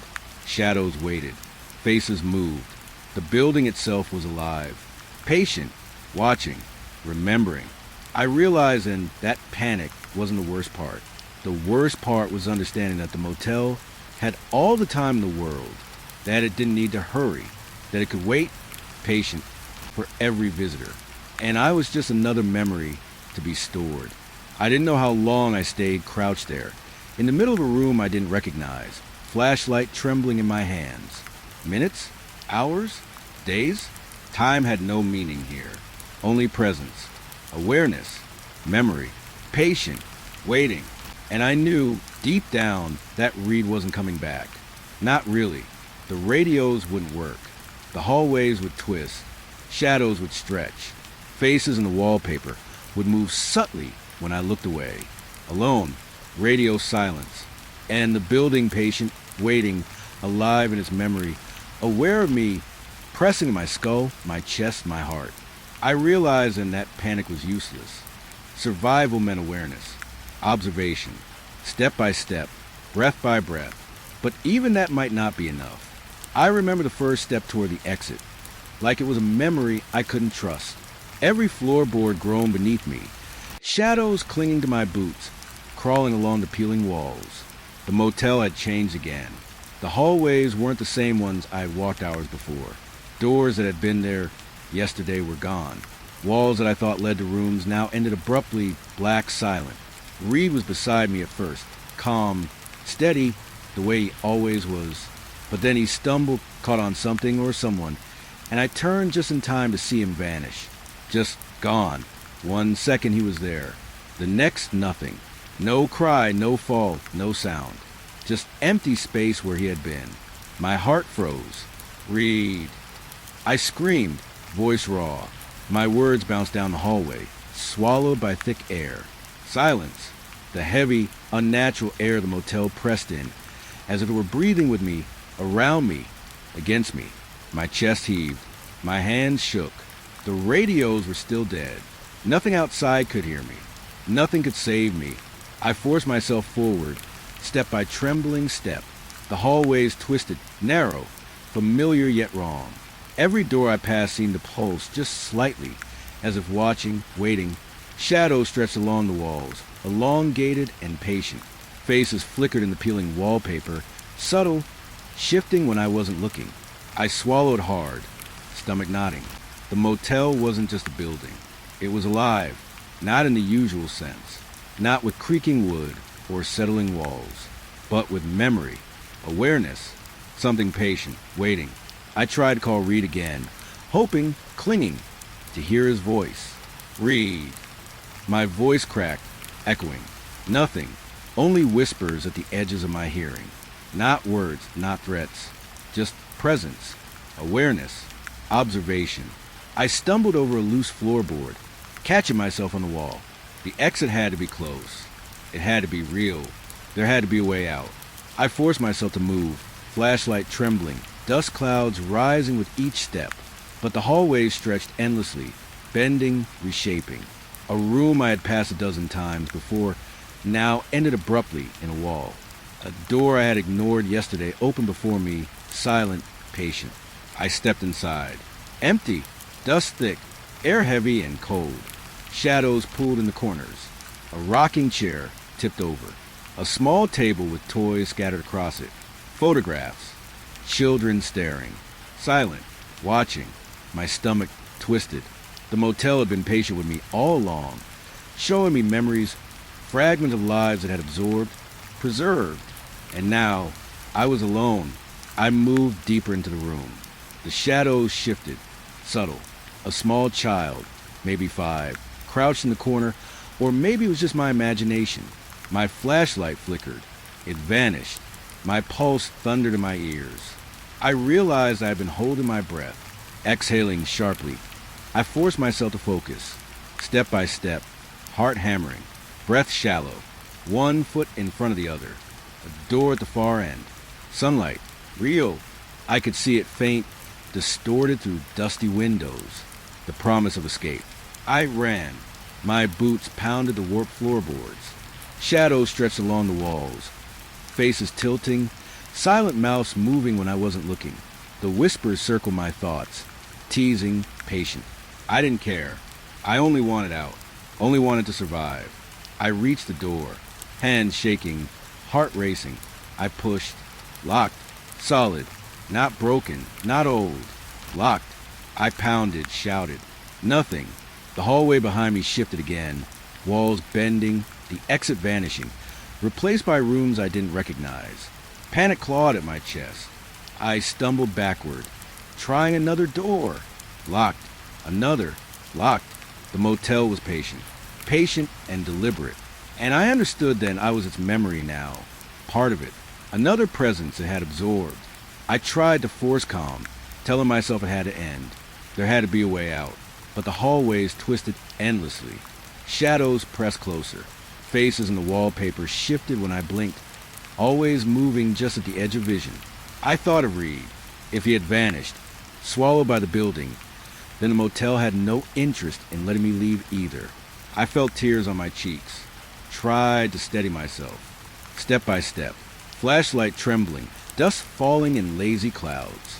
Whispers at the edges of my hearing. Patient. Watching. Remembering. A stairwell appeared where none had been before. I ran toward it. Hope rising briefly. The steps groaned underfoot. Shadows pulled around me. Faces appeared in the peeling wallpaper along the stairwell walls. Subtle, tilting, observing. One child, perhaps 6, mouth stretched in a silent scream. I blinked. Gone. My pulse thundered. I couldn't trust my eyes. I couldn't trust my mind. The motel had already begun shaping my perception, twisting reality around me. I reached the top of the stairs. Another hallway. Empty, yet alive. I could feel it pressing in, patient, deliberate. Doors lined the walls, some open, some closed. A soft creak echoed somewhere above me. The building was moving, or it wanted me to think it was. I couldn't tell. Reality had lost meaning here. I tried another door. Locked. Another. Locked. The air thickened. Dust swirled. Shadows twisted. Whispers circle my head. Presence pressing in on me, patient. I sank to the floor briefly. Flashlight beams swinging across peeling wallpaper, tipped chairs, scattered toys. My chest heaved. My mind screamed. Panic clawed at me, but I forced myself up. Had to keep moving. Couldn't stop. Step by step, breath by breath. Another room opened. Empty, silent, heavy with memory. I moved through it slowly, noticing photographs on the floor. Children alone, eyes wide, staring. Shadows pressed against the corners. I didn't touch them. Couldn't. The motel had claimed them. I had already claimed a piece of its attention. I wasn't safe here. Not truly. But I could survive if I stayed calm. If I kept moving. I ran again. Hallways twisted endlessly. Doors appeared where none had been, vanished behind me. The exit I had glimpsed before now gone. Shadows stretched along walls. Tilting faces and peeling wallpaper. Whispers filled my mind. Not words, not threats. Presence, memory, patience. The motel was alive. I understood then that it had no intention of letting me leave easily. Another stairwell. I descended this time, groaning boards beneath my boots. Shadows twisting at the edges of my vision. Faces peering from peeling wallpaper.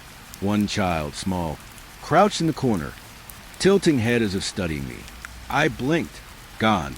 My pulse thundered. My mind unraveling. I kept moving, barely noticing time. Minutes? Hours? Days? No way to know. Only presence. Only awareness. Only the relentless patience of a building that had absorbed lives, memories, shadows. I thought of Reed again. Wondered if he had ever existed, or if the motel had swallowed him too quickly, leaving only the echo of his calm presence. Finally, a faint light. Outside, sunlight, distorted through grimy windows. I ran toward it, hope igniting briefly. The hall stretched impossibly. Shadows pressed closer. Faces shifted when I blinked. Whispers circled, teasing, patient. I reached the door, pushed, locked. My hand shook. My chest heaved. Panic threatened to overwhelm. And then a chance. Another door, slightly ajar, just wide enough to slip through. Sunlight spilling, and faintly. I shoved myself through, heart hammering. Air hit me differently here. Real, solid. Outside? Maybe. I didn't stop to question. I ran. Hallway behind me twisted and vanished. I didn't look back. Couldn't. I stumbled outside into the faint light of dawn. Gravel beneath my boots. Wind in my face. Sunlight weak, but real. My chest heaved. I fell to my knees, sobbing, hands shaking. The radio's dead. Reed gone. Shadows vanished. The motel stood behind me, silent, patient. Waiting. Watching. I looked back once. The building seemed to blur slightly, edges shifting as if breathing, impossible angles. The memories inside it, I realized, remained. Shadows, whispers, children, photographs, faces and peeling wallpaper. The motel had always been alive, always patient, always waiting. And now it had claimed Reed. I staggered away, heart pounding, eyes wild. Gravel crunched under my boots. Morning air real but thin, almost a promise. But in the back of my mind, I knew it hadn't ended. The motel existed somewhere else. In memory, in shadow, in patience. And I carried its weight now. Was it ever real? I don't know. The sunlight, the wind, the gravel underfoot. Real. My chest heaving, hand shaking real. But the hallways, the shadows, the whispers, the motel itself. Maybe only in my mind. Or maybe somewhere patient, waiting, remembering. I kept moving. Away from the motel. Away from Reed. Away from the patient awareness that had followed me through every hallway, every shadow, every whisper. But I knew, deep down, that I would never truly escape it. Not fully. Not in memory. Not in sleep. The motel had claimed him. Maybe it had claimed me too.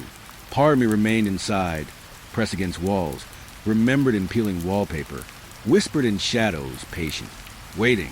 I didn't look back. Not again. I was halfway through my second cup of black coffee when the call came in. The kind of call that makes your stomach knot before your brain even fully registers it. A tip about a missing teen. Names, addresses, dates, none of it mattered yet. The line crackled with static, but the voice on the other end was steady, almost too calm. Boarded up house on Chestnut Street. She might be there. Please check it. And just like that, I was awake. I grabbed my coat, my flashlight, and the old service-issued radio that never quite held a charge. Driving through the streets of East Hollow at 3 in the morning is like moving through a dream you wish would end. Streetlights flicker like failing eyelids. Houses sit silent behind chain-link fences, their windows black and unwelcoming. There's a quiet here that isn't peace. It's something waiting, something that wants to be noticed. I pulled up to Chestnut Street, and my headlights caught the silhouette of the house before I even realized what I was looking for. The windows were boarded haphazardly, splintered with jutting at odd angles, and the peeling paint made it look older than the town itself. I stepped out, the cold air biting through my jacket, and I swear I could feel it, an oppressive weight pressing from inside, like the house itself was exhaling and holding its breath at the same time. The door was chained. Thick, rusty chains had grown under my hand as I tugged. It didn't give easily, but finally, with a quiet snap, it swung open just enough for me to slip inside. My flashlight cut a path through the dust, the beam catching motes that danced like trapped fireflies. The smell hit me next. Old wood, damp concrete, and something faintly human. I shook it off. My brain insisted it was nothing more than mold. But a part of me, the part that doesn't like being wrong, tightened in my chest. I moved carefully, boots soft on the floorboards. Every step echoed, too loud. I couldn't stop thinking about the teen. Her face flashed in my mind, pulled from the missing persons report. Blonde hair, green eyes, 16 years old. Too young, too easily lost. And maybe she wasn't lost at all. Maybe she was trapped. The thought made my stomach churn. The living room was bare, except for a single chair in the center, tipped over. The walls were scribbled with names and dates in what looked like charcoal or pencil, most of them smudged, unreadable. But one thing was clear. Someone had been here before, and they had left pieces of themselves behind. My flashlight flickered. I swear I heard something scuttle, just beyond the reach of the light. A rat? I told myself. A rat doesn't leave names on walls. I went upstairs, the stairs complaining under my weight. The air grew colder with each step, and I could see my breath. My mind tried to rationalize. Old houses drafty, cold night air seeping through. But the draft was too consistent, too purposeful. It moved with me. At the top, the hallway stretched like a tunnel, doors on either side. One door at the end stood slightly ajar. I froze. The sensation of being watched crept over me like icy fingers. My radio crackled. Static for a moment, then silence. I raised my flashlight. Shadows pulled in the corners. And then I saw it. Faint scratches on the door, deep, frantic, recent. I pushed it open slowly, and the room inside made me wish I hadn't. There were signs of someone living here, or trying to. A mattress, stained and thin, pushed into a corner. Clothing scattered on the floor, and then walls covered in more writing, but this time different. Please, names repeated over and over. Help me, please help me. My hands shook, gripping the flashlight harder. I called out, East Hollow PD. Anyone here? My voice felt small, swallowed by the room. No answer, just the faintest sound, like someone breathing, but too irregular to be human. My heart hammered. I told myself to calm down, to think logically. But even logic couldn't explain the feeling pressing at my ribs, the sense that someone was just out of sight, watching, waiting. I scanned the room. Under the mattress, I saw it first. Shoes. Small, worn sneakers scuff along the toes. My chest tightened. I knelt, shining the light under the bed. Nothing. Then a sound, a whisper, so soft I thought I imagined it. Help. I froze. The voice wasn't coming from anywhere in particular, yet it filled the room. I could feel it crawling over my skin, insinuating itself into my thoughts. I swallowed hard, shaking my head, trying to clear it. I couldn't. The house wanted me to hear it. I moved to the window. Peeling back the boards just a fraction, I looked outside. The street was empty. No cars, no lights. Just shadows stretching too long under the weak glow of a street lamp. I realized then that the house wasn't just abandoned. It was a trap. It had been holding someone inside, or letting them vanish without a trace. And if I stayed too long, it might do the same to me. I turned back to the room. The writing on the walls was different now, almost as if it had shifted while I wasn't looking. I could swear I hadn't noticed certain marks before, small scratches at eye level, almost like fingerprints or claws. My pulse was racing. I reached for my radio again. Dispatch. I'm at the location. Nothing visual yet, but signs of recent occupancy. I'm checking the upstairs rooms. Static, then a faint response. Copy. Be careful. Backup is on the way. Backup. The word should have calmed me, but instead it made me feel exposed. Alone. The house wasn't waiting for me to find her. It was waiting for me to notice. And once it knew I noticed, there was no turning back. I moved to the next door. This one was locked, rusty padlock hanging from the handle. I didn't have the key. I didn't need one. I pried it open with the butt of my flashlight. The door gave a reluctant creak. Inside, nothing but shadows. And then, in the corner, a backpack. Teen size, worn, the zipper frayed. My stomach sank. I reached for it, shaking, and inside were a few personal items. A notebook, some pencils, a scarf. Nothing else. But it was hers. I knew it without thinking. I could feel her presence lingering, almost tangible, like a scent or a memory trapped in a room. A sudden noise, a thump from below.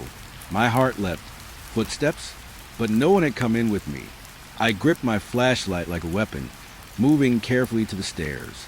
The house felt alive now, creaking and groaning, shadows shifting in ways that defied physics. I told myself it was old with settling.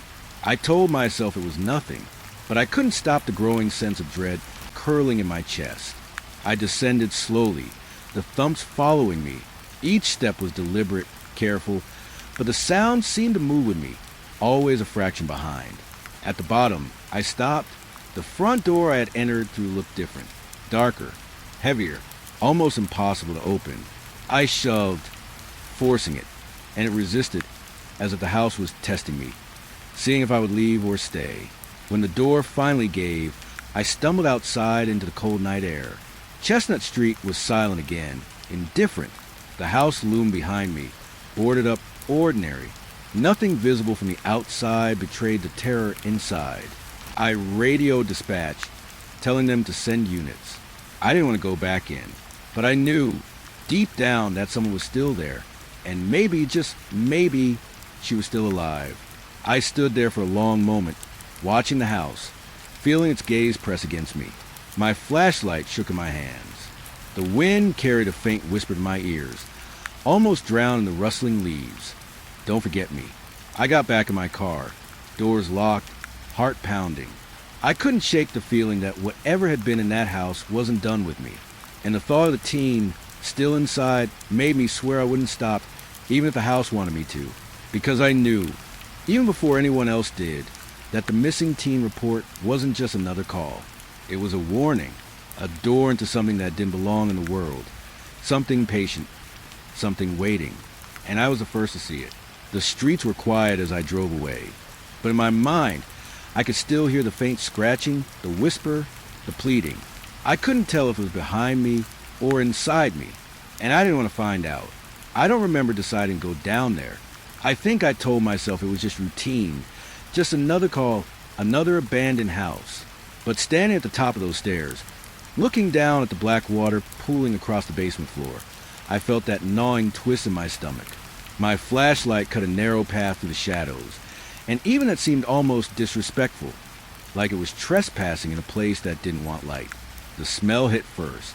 It was thick, sour, something decayed and wet. I gagged and swallowed hard, trying to remember my training. Keep your wits, they always say. Keep your wits and your mouth shut. But the smell seemed alive, crawling up my throat and settling heavy in my chest. My boots made shallow splashes in the water, and I had the creeping sense that every step I took made me louder than I realized. Too loud. I tried to convince myself the noises I kept hearing were just the house settling. Boards creaking, Water dripping from a broken pipe. That's all it was. That had to be all it was. But then the breathing started. At first, I thought it was mine, uneven from the climb down, from the tension building in my chest. Then I realized it wasn't. It was slower than my own, but deliberate, wet rasping. A shallow inhale, then a longer exhale, coming from the deepest corner of the basement, where the shadows pooled thicker than anywhere else. I froze, wishing I could become part of the darkness myself. I told myself that whoever was, maybe a homeless person, maybe some kid hiding, was scared, like me, that it wasn't dangerous. But that voice in my head, the one that insists on honesty when no one else is listening, whispered something else. I had to move. My flashlight trembled in my hand. Every step felt like wading through mud. Even though it was only water, my reflection in the puddles was fragmented, flickering, and for a second I thought I saw someone standing behind me in the reflection, but when I turned, there was nothing, just the empty basement, just the dripping, endless dark. I remembered the call, a missing teen, reported by a frantic mother who sounded like she was losing herself in her own voice. I had replayed her words in my head a dozen times while driving here. He wouldn't just leave. He can't. Please, you have to find him. That urgency, that raw fear, made my chest tighten again. And standing here now, descending into this drowned cellar, I realized that fear wasn't hers anymore. It was mine. The water sloshed against my boots as I moved closer to the breathing. I told myself to keep talking, to keep it human. Police, if anyone's here, it's okay. I'm here to help. My own voice sounded small, swallowed by the vast blackness. The breathing stopped for a moment, and I almost convinced myself I'd imagined it. Almost. Then it started again, louder this time, like the air itself was alive, forced out of something deep and wrong. I thought I saw movement, a shadow twisting against the far wall. My brain screamed it could be anything. A shadow cast by a broken pipe, a trick of my flashlight. But my gut told me it was not nothing. I stepped closer, trying to keep my hands visible. My flashlight caught the corner of the basement, and I saw it. Something crouched, something pale that shimmered faintly in the water. Not fully human, but not fully animal. Its head was lowered, and the breathing came in slow, shuddering bursts, as if it had been trapped in the water too long. I wanted to turn back. Every part of me wanted to run, climb the stairs, get out, never think about this place again. But there was something about it, something impossible to ignore. The way it moved slightly when I stepped forward, the way the water around it rippled without any wind or current. It felt like it was waiting for me, like it knew I would come. "Hey," I said, voice trembling. "It's okay. I'm not going to hurt you." No response. Just a slow, would inhale and exhale. I stepped closer. My boots sank deeper into the water, and I realized then that the basement floor wasn't level. Some parts were ankle deep, others up to my knees, cold creeping through my clothes. My flashlight wavered in the water's reflection, and I thought I saw its eyes. Black holes that seemed too big, too knowing. I swallowed, trying to steady my racing heart. "Do you need help?"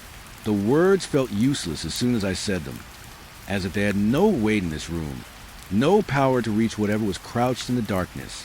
Then it moved, just a flicker, a twitch of something that might have been a hand.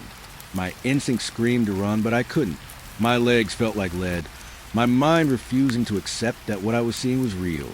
Every instinct I had trained in the academy said flee. Every instinct I had built in myself since becoming an officer screamed danger. And yet I stayed. I remember the sound it made next, a gurgling rasp that wasn't quite a cry, not quite a laugh. It echoed against the walls, bouncing and twisting in a way that made my stomach flip. I wanted to leave, wanted to climb those stairs and run, but something inside me, some stubborn, impossible part, kept me rooted there. I shone my flashlight directly at it, and it recoiled slightly, almost human in its fear, almost a child in its way. My mind raced with questions. Could this be the missing teen? No, that wasn't possible. That couldn't be him. But the shape, the subtle familiarity in the way it held itself, made the thought linger like smoke. The basement seemed to contract around me, the walls breathing with me, or perhaps it was a creature, Water dripped steadily from somewhere high above, and each drop sounded like a hammer in the silence. My reflection in the water now seemed wrong, as if my face had been stretched, my eyes too wide. I caught myself staring too long, and for a second, I wondered if I was looking at my own shadow or something elsewhere in my face. I called out again. "I'm here to help. Please, just show me your face." No reply, only that slow, wet breathing, punctuated by small, deliberate movements. I tried to step closer, but the water pushed against me in a way that made me feel trapped. The walls seemed closer now, pressing in, and I realized how alone I was. Not just alone in the basement, but alone in a sense I couldn't explain. Like the house itself had swallowed the world outside, and left only this darkness and whatever crouched in it. I don't know how long I stood there. Minutes, maybe hours. Time felt meaningless. Every now and then, I thought I saw it shift, maybe crawl, maybe lean toward me, and each time my stomach twisted tighter. I wanted to run, but my feet wouldn't obey. My training felt useless. My logic useless. All that was left was fear, raw and cold, creeping up my spine. Then it spoke. A single word, barely audible, gurgling through water and shadow. I can't remember exactly what it was. My mind refused to hold it, but the sound, that one wet syllable, cut through the dark like a knife. It made me feel like something old and patient was acknowledging me, and in that moment, the basement wasn't just a place. It was a being alive, aware and watching. I raised my flashlight higher, shaking now, tears in my eyes from cold, fear, and something deeper I couldn't name. The thing flinched again, retreating slightly into the shadows.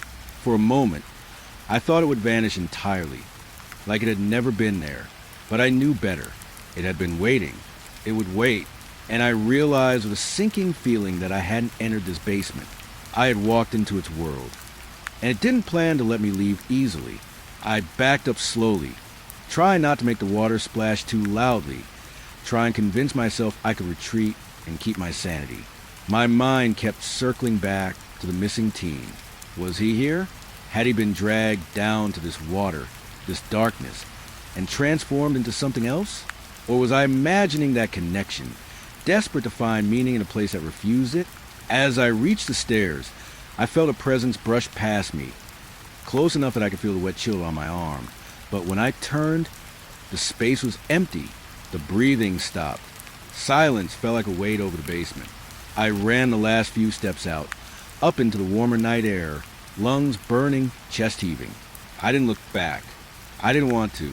But the memory of those eyes, the sound of that single word, and the slow, wet breathing followed me, whispering in my mind long after I had left the house behind. Even now, I can feel it. Watching, waiting, patient. I can't tell if it's still in that basement, or if it's something that came with me. Something that waits in the corners of my mind, in the dark patches of quiet room, in the water dripping from a faucet late at night. I can't tell if I'm afraid of it, or of myself, for having seen it. The basement was flooded. Yes. Dark. Yes. But it wasn't the water or the shadows that got to me. It was the knowing, the awareness, that I had seen something that shouldn't exist. And now it had seen me too. And somehow, I think it likes that, I thought I had a handle on fear. I thought I understood what it meant to be alone in a house that wanted you gone. But nothing could have prepared me for what I found tonight. The walls seemed to breathe, not metaphorically. I mean really breathe. Each panel shifted, a subtle bowing in and out, like the house was exhaling, testing me. My flashlight caught the corners, glinting against the warped wood, and for a moment, I swore I saw fingers pushing from the inside. I shook my head and laughed, trying to chase away the thought. That had to be impossible. Houses don't have fingers. Houses don't move. Houses don't watch. But they do. They do, I realized the moment the scraping started. Soft at first, like nails on old plaster, then louder, deliberate, as if something or someone was moving just behind the walls, following my every step, the noise, pulse, and rhythm of my heartbeat. And I felt that familiar coil of panic tighten in my stomach. I reminded myself this was just an old house. Old houses creak. Old houses settle. But even as I told myself that, I could feel it, the impossibility in the sound. It wasn't random. It wasn't just the house. I pressed my ear against the panel. It was cold and damp against my cheek. There was breathing, not the slow, deliberate breathing from the basement. This was sharper, quicker, uneven, panicked. I whispered, "Hello?" and got no answer, not even a response, just a scratching and shifting.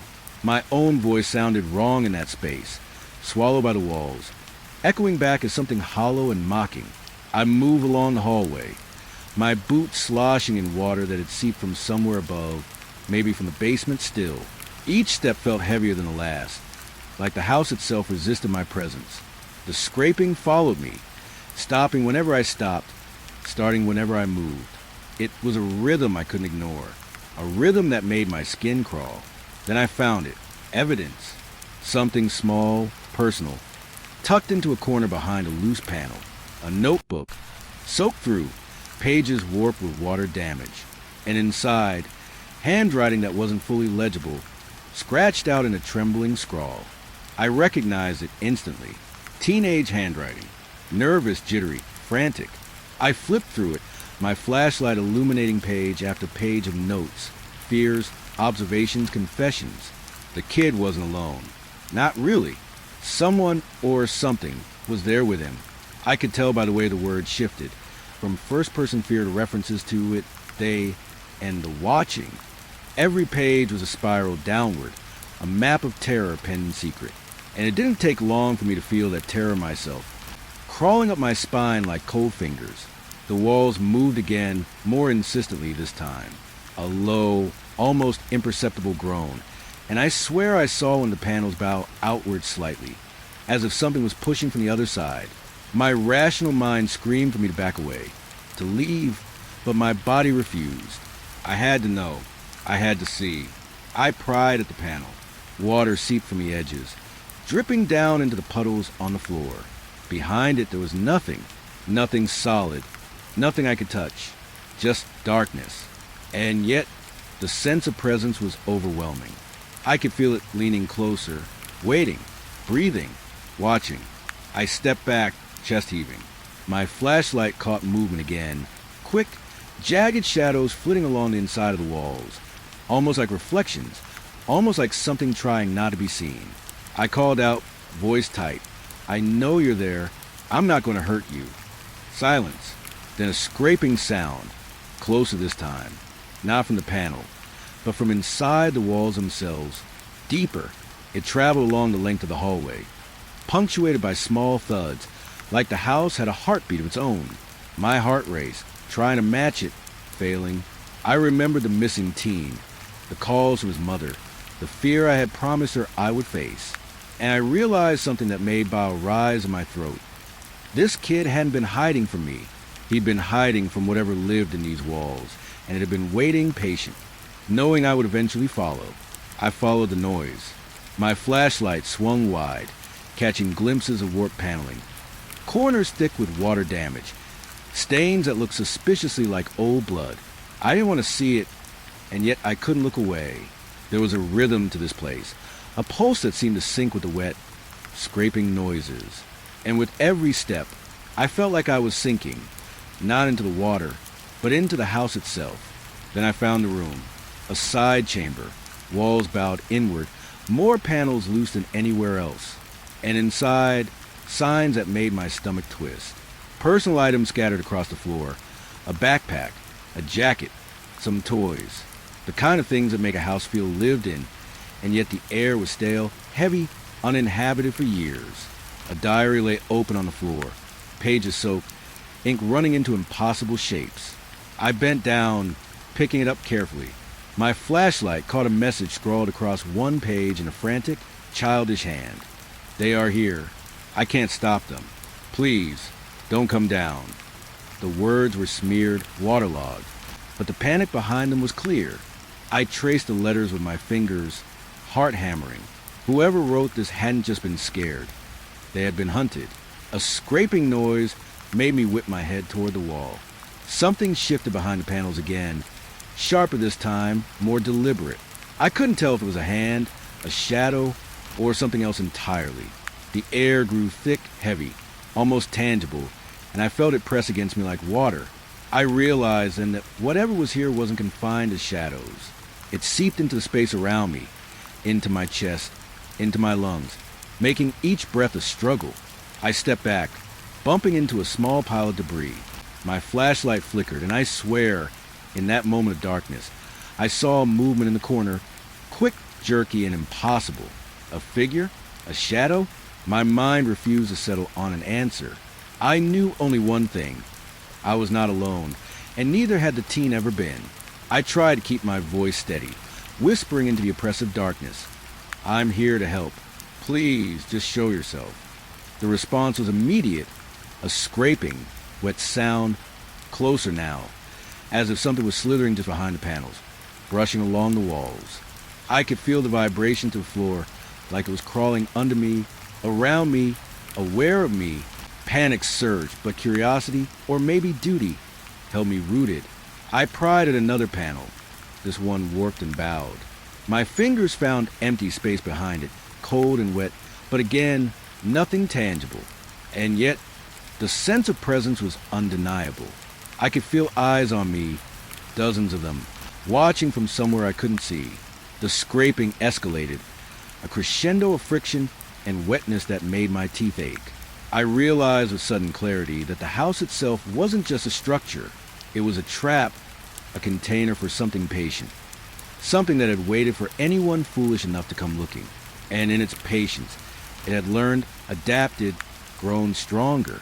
I backed away, careful not to make too much noise. My flashlight caught something small on the floor, a shoe, a sneaker, wet and worn, unmistakably teenage. My stomach turned. This wasn't just a missing teen. This was a warning. Whoever or whatever had been here had claimed him, and maybe it had been doing the same for years. Waiting, watching, waiting for the next person to stumble into its walls. I couldn't stay. I couldn't move faster, either, because the house seemed to resist me. Every step felt heavier, every breath harder to draw. My mind spiraled, thinking about the basement, the water, the breathing that had followed me up the stairs. It wasn't just the walls. It was the entire house, alive in ways I couldn't comprehend. And then I heard it clearly, a scream, not distant, not imagined, right behind one of the panels. High-pitched, wet, and desperate. My stomach dropped. My hands shook, flashlight swinging wildly.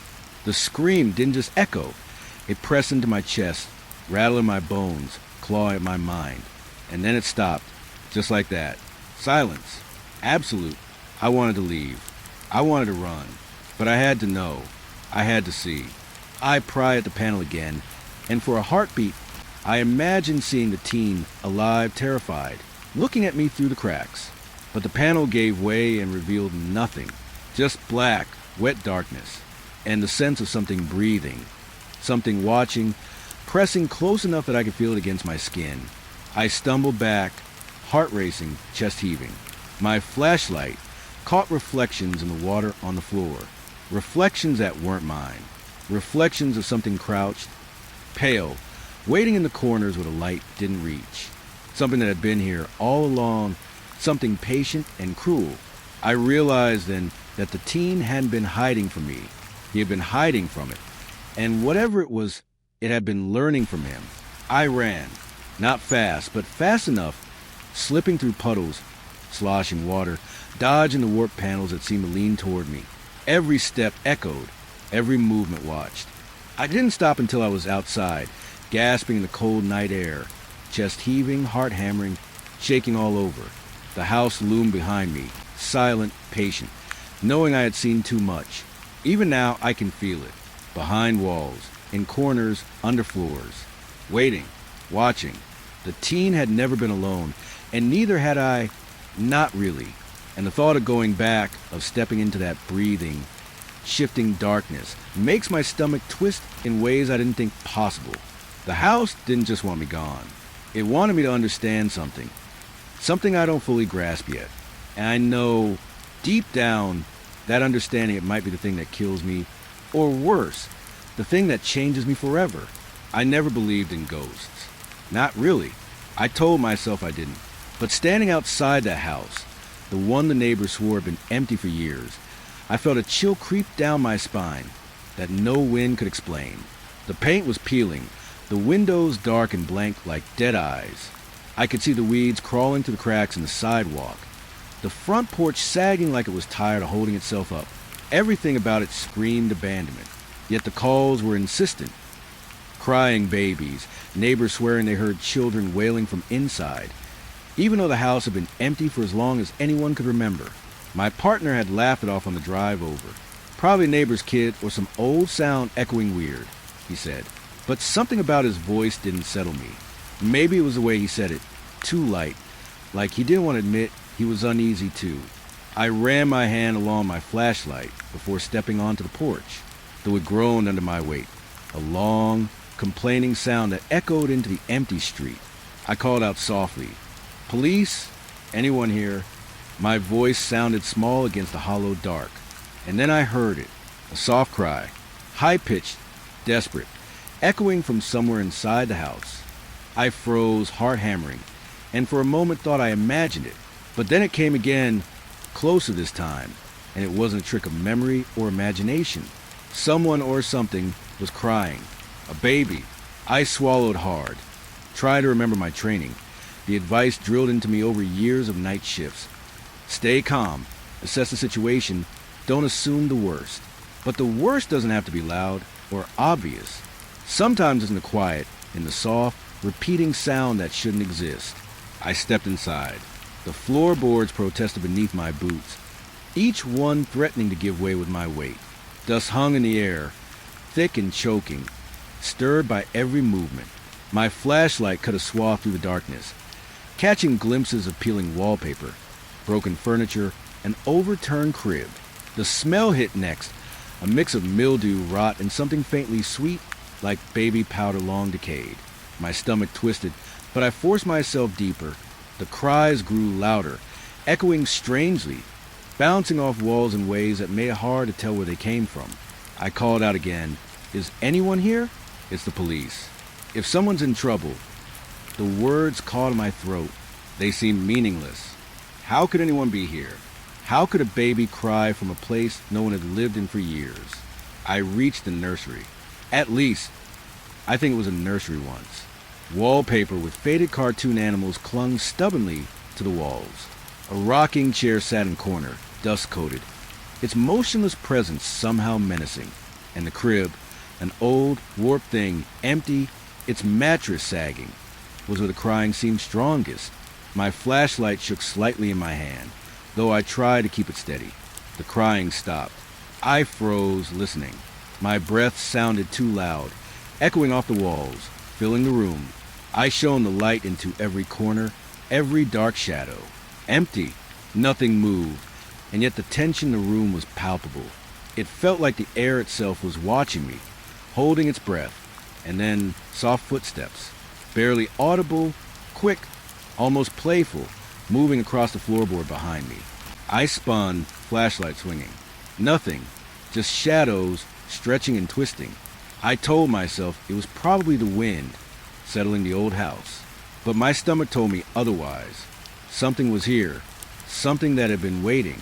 I backed toward the door, trying to keep my movements calm, trying to convince myself I could leave and call this in as a false alarm.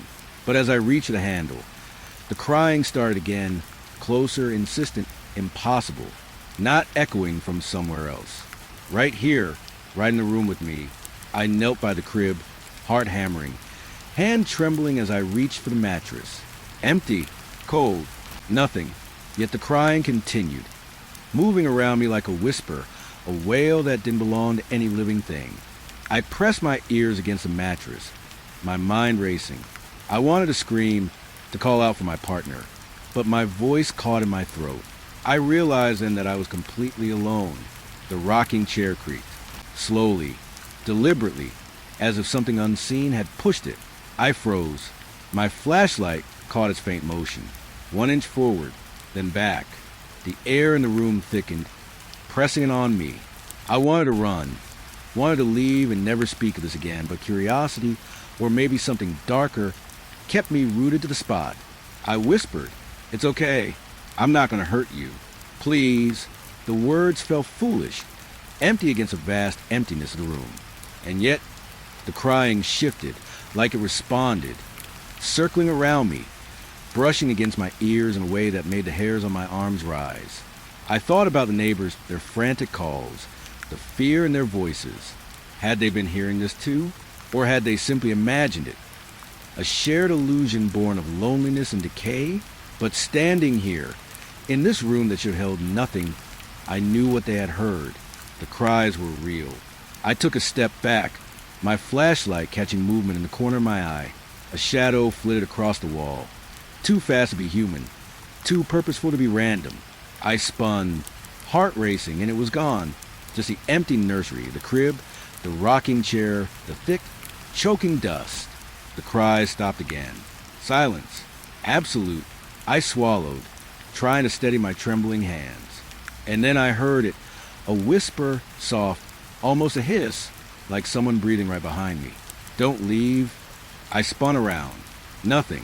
The air pressed against my face like it carried a weight. A presence I couldn't see but could feel. My flashlight flickered, briefly plunging me into darkness, and when it came back, I swear I saw a small figure in the corner, a child pale and indistinct, features blurred like smoke. And then it was gone, just gone. I stumbled toward the door, heart hammering, every nerve on fire. The crying returned, not from the crib, not from any direction, but all around me, filling the room, the walls, the very air I breathed. I covered my ears, trying to shut it out, but it seeped through inside me, vibrating my bones. I thought of my own childhood, memories of bedtime fears, monsters under the bed, shadows in the closet. This was nothing like that. This was alive. This was patient. This was aware of me. And as I reached the porch, the cries followed, faint now, teasing, refusing to let me go. Outside, the night air was cold, biting against my wet face. I leaned against the railing, trying to catch my breath, trying to tell myself it was over, but I knew better. The house didn't stop. It didn't forget. It didn't forgive. Even now, I can hear it sometimes when the wind whistles through cracks in abandoned buildings, when the quiet presses too close in an empty house. That crying, soft and desperate, echoing from rooms long dead. I can't tell if it's memory, imagination, or something still alive in the shadows. But I know one thing. That nursery, that empty, decayed room, holds something no one should ever hear. And I know, deep down, that I'll never forget it. I never liked attics. Always thought they smelled wrong, like the air was holding its breath, waiting for something you couldn't see. But tonight, following the cries from that abandoned nursery, I had no choice. The sound didn't stop at the floor below. It climbed. It twisted, whispering through the rafters, leading me upward until the stairs groaned beneath my boots. I hesitated at the top. The attic door was warped, peeling paint and splintered wood that gave way slightly when I pushed. The smell hit first, dust, mildew, and something faintly sweet, like candy long rotted. My flashlight cut a narrow path through the gloom, catching glimpses of beams, exposed insulation, shadows that seemed to twist just out of sight. The cry was faint now, almost pleading, almost coaxing. My heart thumped in my chest. I told myself it was just a child, a kid alone, scared. But I knew the nursery had been empty for years. Empty. And yet, there was calling me higher, pulling me in. I stepped forward, boots sinking slightly into loose debris. Boxes and old furniture lay scattered like forgotten memories. My flashlight flicked over them. Broken chairs, dusty trunks, yellowed paper, shattered dolls. Each object seemed charged, heavy with history, as if they remembered the people who had once touched them. And the cries moved, shifting from one corner to the next, impossible to locate precisely, echoing off the slanted walls. Then I saw them, toys, old toys, arranged in impossible formations, dolls with eyes wide open, staring at me, toy soldiers lined up as if on guard, stuffed animals perched on crates, their stitched faces unervingly lifelike, and all of them seemed to watch, not as if they were objects, but as if they were alive, waiting, judging, following my movements. I froze. My flashlight hovered over them, trembling, My mind screamed that this was insane. Objects couldn't watch. They couldn't care. They couldn't react. But they did. A soft shuffle of feet, mine or something else, made me spin. Empty air, dark and still, pressed against me. The cries sharpened, turning from soft whimpers into something more desperate, more insistent.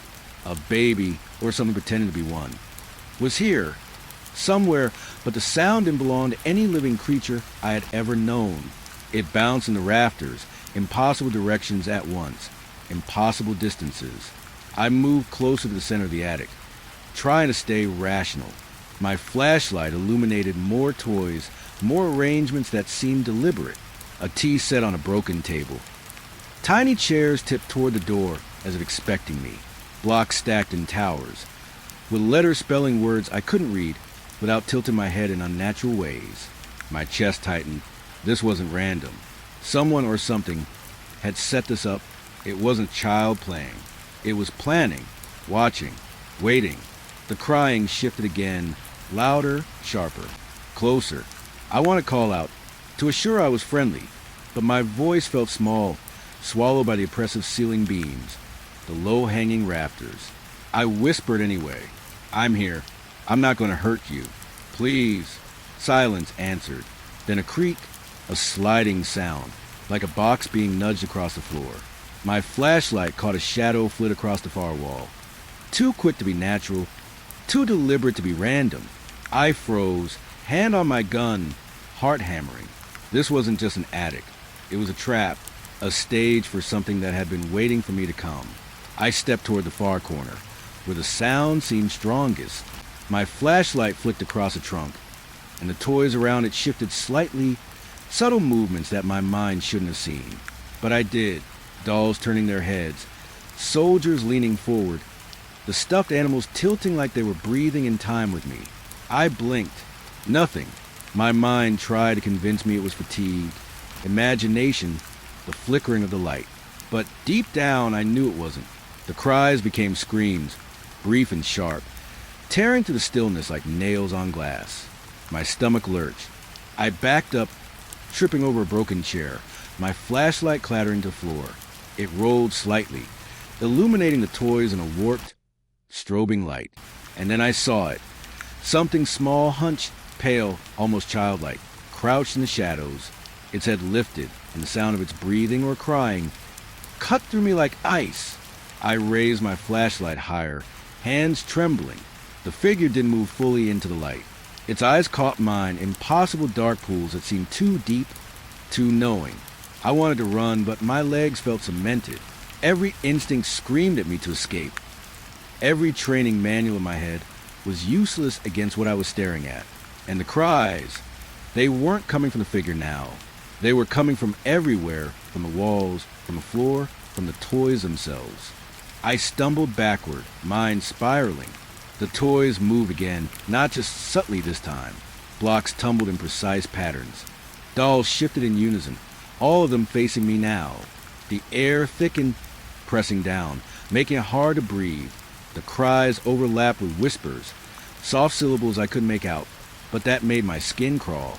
Words, maybe, or just sound pretending to be words. I tried to rationalize, try to ground myself. Perhaps it was some elaborate prank. Perhaps someone had rig speakers or motion devices. But the attic had been abandoned for years. The house had no power. There was no one here. And yet, everything in the room was aligned, deliberate, watching. I backed further, my flashlight catching the small figure again. It shifted, hunched lower, and I noticed its hands, or what passed for hands, were impossibly long, thin, too dark against the pale skin. It tilted its head, mimicking something I didn't understand, and the cries stopped. Silence pressed against my ears. My heartbeat was deafening. Then a sound that made my stomach knot. A giggle, not human, not childlike, but something twisted and wrong. It came from behind the trunk, but also from everywhere. From the walls, from the roof, from inside my own head. I stumbled, catching my flashlight on the edge of a box, illuminating a scattered pile of toys. And I realized impossibly that they were not just facing me. They were arranged in patterns, like they had been communicating or observing or marking something. My mind screamed at me to leave. Every instinct screamed. But curiosity or terror-driven compulsion kept me there. I stepped closer to the small figure, voice shaking. Please show me who you are. What do you want? Nothing. Only the thick, pressing silence. And then, a sudden movement. The figure darted behind the boxes, impossibly fast. A crash. A small bundle of blocks tumbling to the floor. The toys shuffled again, as if acknowledging it, rearranging subtly. I tried to follow, heart hammering, flashlight scanning every shadow corner. Nothing. Gone. Just the attic, still and oppressive. I sank to my knees, trying to catch my breath. The crying started again, soft now, faint, almost coaxing.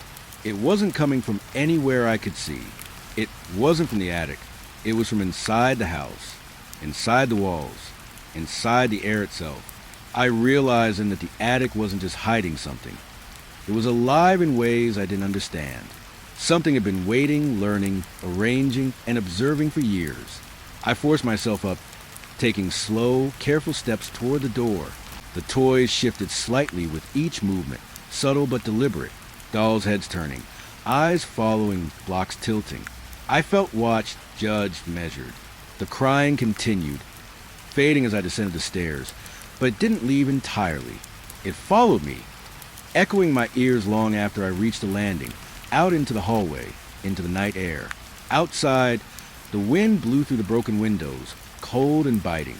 I leaned against the doorframe, shaking, heart racing, mind refusing to calm.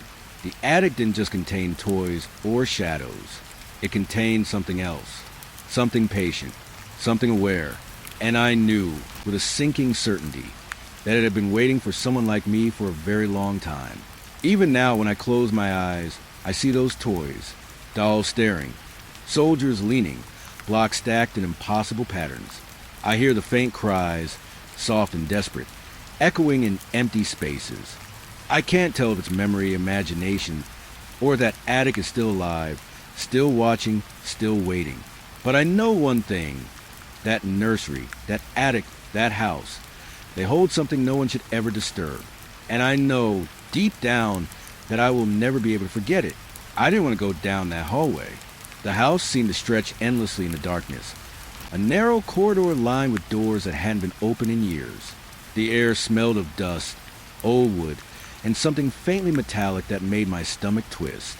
My flashlight cut a path ahead, but the shadows swallowed everything beyond its reach, curling around corners and under doors. I told myself it was just another room, another old hallway, nothing more. But the instant I stepped forward, I felt it, a presence pressing in just behind my shoulder, in the air around me. I froze. My breath felt too loud, echoing off the walls. And then I saw it. The mirror, not just a mirror, a tall, full-length thing, leaning against a far wall like it had been waiting for me. Its frame was carved wood, dark and chipped, something ornate from another time. But it wasn't the craftsmanship that caught my attention. It was a reflection.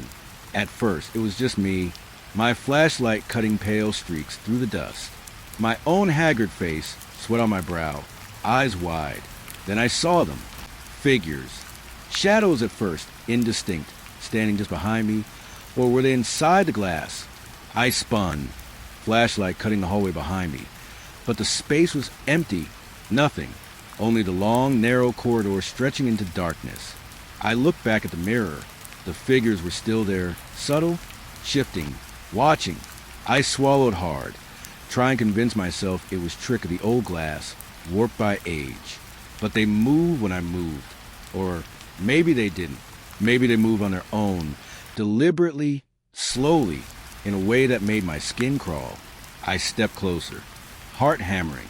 The floorboards groaned beneath me, and as I did, the figures vanished. Just like that. One moment. They were reflected behind me, dark shapes with vague human forms, and the next, nothing. Just me, alone. I stepped back. They returned, small, flickering, impossible to focus on for more than a heartbeat. Their faces, when I caught glimpses, were blurred, not fully human, not fully distinct.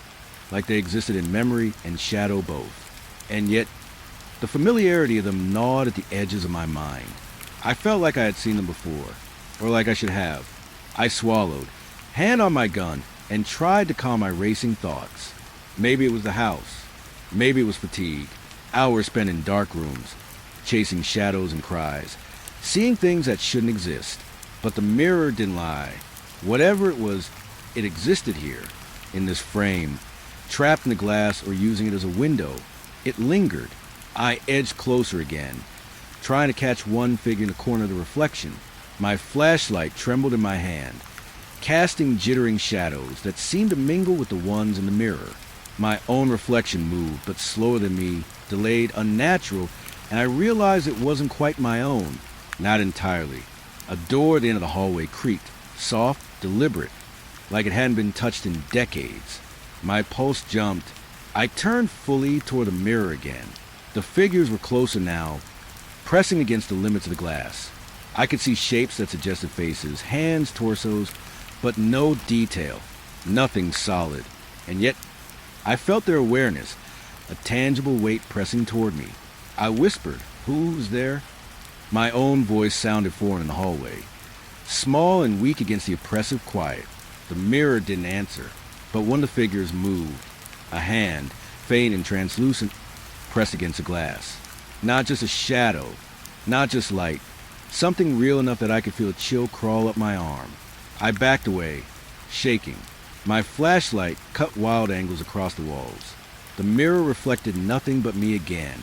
Empty hallway, silent air. My pulse slammed in my ears. I wanted to run, wanted to leave the house entirely, but I couldn't. Not yet. Something in the reflection insisted I stay. Something that had been here before, waiting, patient, knowing I would come. I forced myself to take slow steps closer, each one deliberate, hand trembling on the wall for balance. The mirror's surface rippled faintly, like water, and in that ripple, I glimpsed more than shadows, small objects, old furniture, signs of life long gone. A chair tipped, a doll on the floor, and I felt it, the sense that someone had been here. Long ago, yes, but not entirely gone. The cries I had followed to the attic, the soft whispers I had imagined, they were connected. Everything in this house was connected.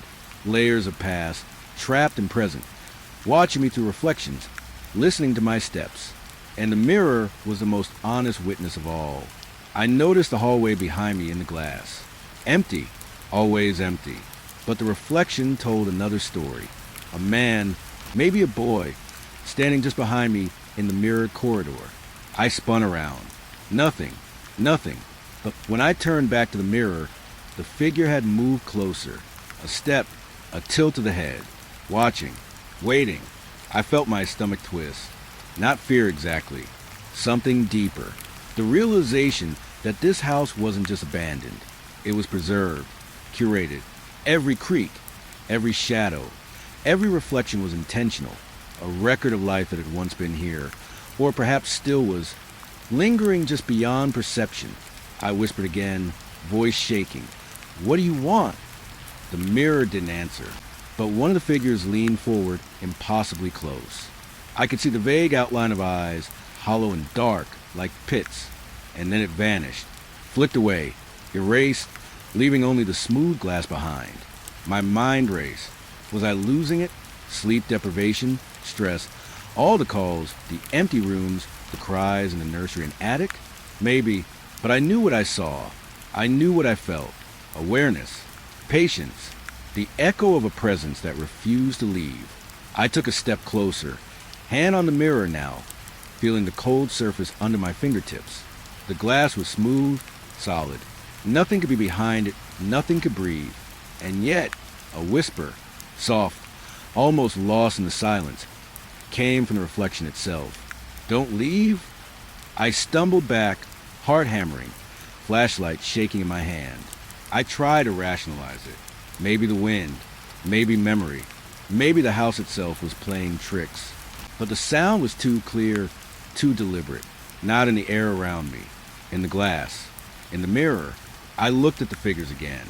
They returned, flickering at the edges of perception, impossible to focus on, yet unmistakable. A family? Children? Adults? I couldn't tell. Faces blurred, bodies elongated, twisted by reflection and time, and all of them staring at me, silently judging, silently aware. I forced myself to step closer again. Each footstep echoed in the hallway, bouncing against the walls, against the ceiling, against the impossibly deep black of the mirrors. And then I noticed something subtle. They weren't just watching me. They were mimicking me. The mirror reflected movements I hadn't made, gestures I didn't recall performing, hands raised before I moved them, tilted ahead before I turned. I froze, my own reflection, delayed, distorted, something not entirely mine, and the figures behind it, impossible and patient, seemed to smile, or I thought they did. Hard to tell. Maybe I imagined it. Maybe not. I whispered again more urgently. Who are you? The hallway behind me stayed empty, but the mirror responded. The figures leaned forward in unison, subtle but deliberate, until it seemed the glass itself breathed with them, alive with attention. And then, slowly they began to fade. Not vanish. Fade into the smooth surface, into the light reflected from my flashlight, into nothing. And then the hallway behind me shifted. Subtly, a door that had been closed was ajar. Shadows stretched in ways that didn't match the beams of the ceiling. The house wasn't static. The mirror hadn't shown me reality. It had shown me memory, imagination, presence, layers of life and death, past and present, lingering just beneath the surface. I stumbled backward, heart hammering, hand on my gun. My flashlight cut frantically across the hallway. No figures, no whispering, only the smooth mirror, silent, unblinking. And yet I could feel it. Awareness. The house itself, alive with memory, watching, waiting. I turned to leave, slow steps, breathing ragged. The mirror seemed to follow me, reflecting not just me, but fragments of the impossible, shadows flitting at the edges of perception, hints of figures in corners I hadn't noticed. And then, just as I reached the doorway, the mirror reflected one last thing. A small hand pressed faintly against the glass, pale, almost translucent, and a whisper I felt rather than heard. Don't go. Outside, the hallway stretched silent and empty. I leaned against the wall, chest heaving, mind racing. The house didn't just hold mirrors. It held life, memory, presence. And whatever lingered, it didn't forgive. It waited, patient, aware, watching through reflections, waiting for the next person who thought they were alone. Even now, in quiet rooms, I can feel it. The weight of eyes I can't see. The pull of presence I can't explain. And I know, deep down, that the mirror didn't just reflect the past. It reflected me. And whatever reflected may never let me leave entirely. The night was thick when we finally decided to leave. Thick in a way that pressed against your chest, filling your lungs with unease instead of air. I should have felt relief. Walking away from that house, the abandoned nursery, the attic, the mirror in the hall. I should have felt safety in leaving. But the moment my boots hit the cracked sidewalk outside, I knew we weren't alone. The porch creaked under our weight, each growing a complaint, a protest. My partner glanced at me, flashlight sweeping the broken windows. Let's get out of here, he said, voice tighter than he wanted to be. I nodded, though my own throat felt dry. Words stuck like debris in a gutter, and then I saw them, fleeting shadows at the upper windows, figures, barely distinguishable, moving just behind the glass, pale and fast, like smoke caught in a draft. I froze, flashlight trembling in my hand. My partner's light swung toward the same window. Nothing, empty panes, just darkness. But I knew what I saw. My own memory of it wouldn't lie to me. Something was up there, waiting, watching. I whispered, "Did you see that?" He shook his head, but his hands were tight on his flashlight, knuckles white. "Nothing," he said, but I could hear the hesitation. We moved down the walkway, each step slower than the last, each shadow outside the house stretching longer, darker than the night should allow. I kept glancing up at the windows. Each time I did, I thought I saw a movement, a figure shifting, crouching, vanishing when I blinked. And I realized something that made my chest tighten. They didn't need to show themselves fully, just a hint, a flicker, and my mind filled in the rest. The human brain loves patterns. It loves to imagine faces, eyes intent, and the house, the attic, the nursery. They'd trained my brain well. The air was still, almost too still, as if the wind itself feared stirring. My partner muttered something about lights in the distance, trying to rationalize, but I wasn't listening.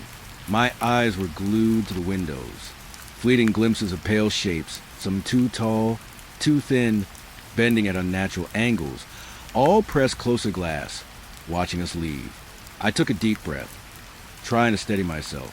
"We're clear," I said, but my voice sounded hollow even to me. I wanted to believe it.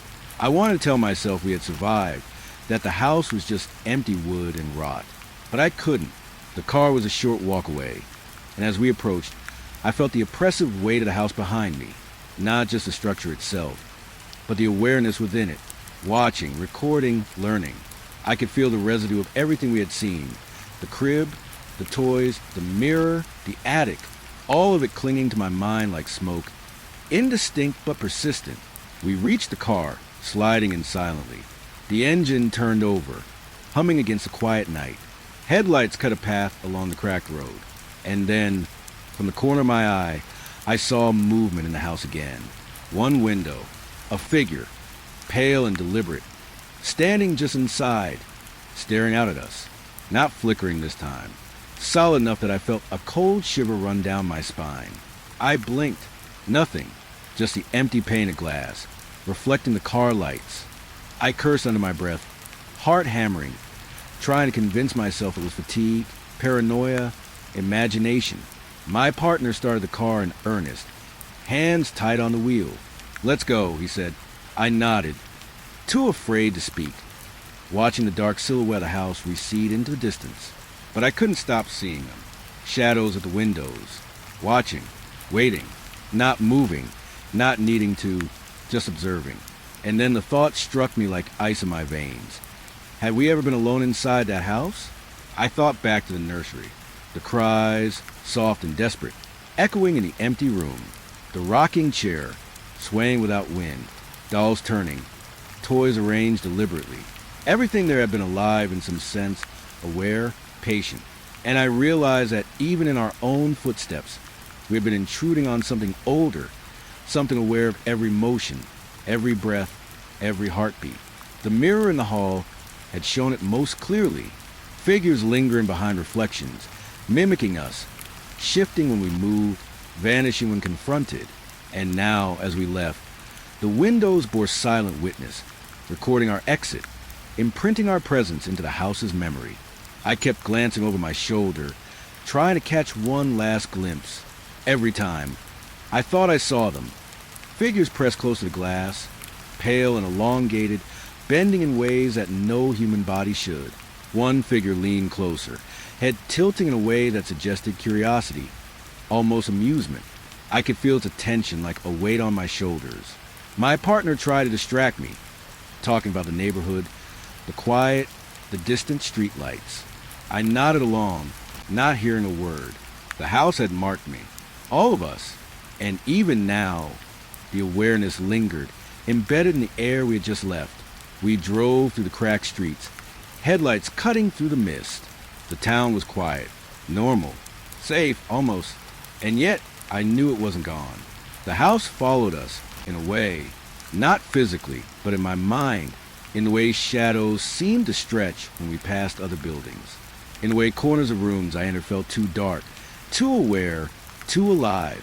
I thought about the fleeting figures again, watching from upstairs, waiting, and a cold realization hit me. Those shadows weren't just echoes of the past. They weren't memories trapped in glass or wood. They were awareness itself, fragments of previous occupants, or perhaps something else entirely, something that had learned patience over decades, centuries even, that didn't need to act overtly to terrify. Just being present was enough. The radio crackled softly, my partner fiddling with the dial, trying to break the silence. But the sound couldn't compete with a memory of what we had left behind. Cries, whispers, shadows at the window, the feeling of being watched, followed, judged, and I realized something worse.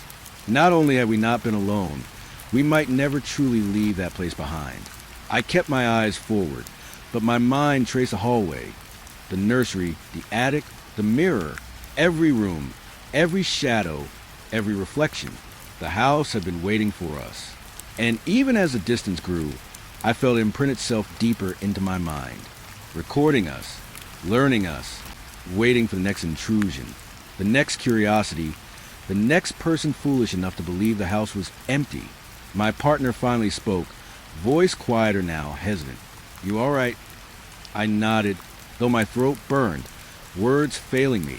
I wasn't all right, not even close, not after seeing the figures vanish, only to reappear in memory, in reflection, in fleeting glimpses at the windows.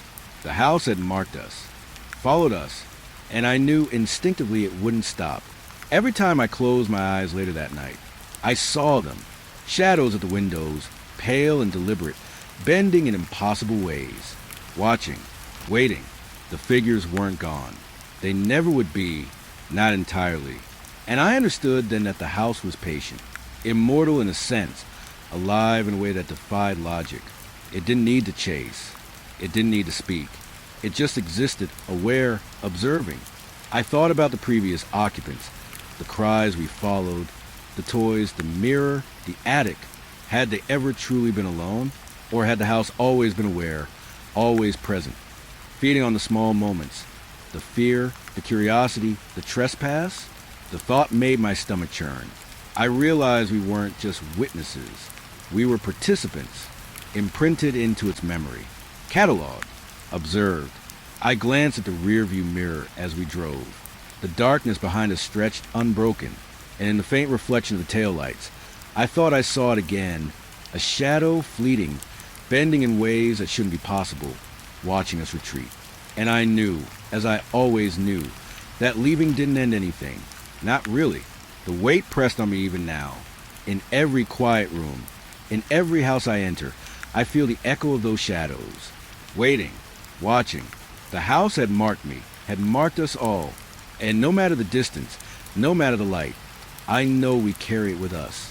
Awareness, patient and eternal, waiting for the next step, the next curiosity, the next life drawn in by its quiet hunger.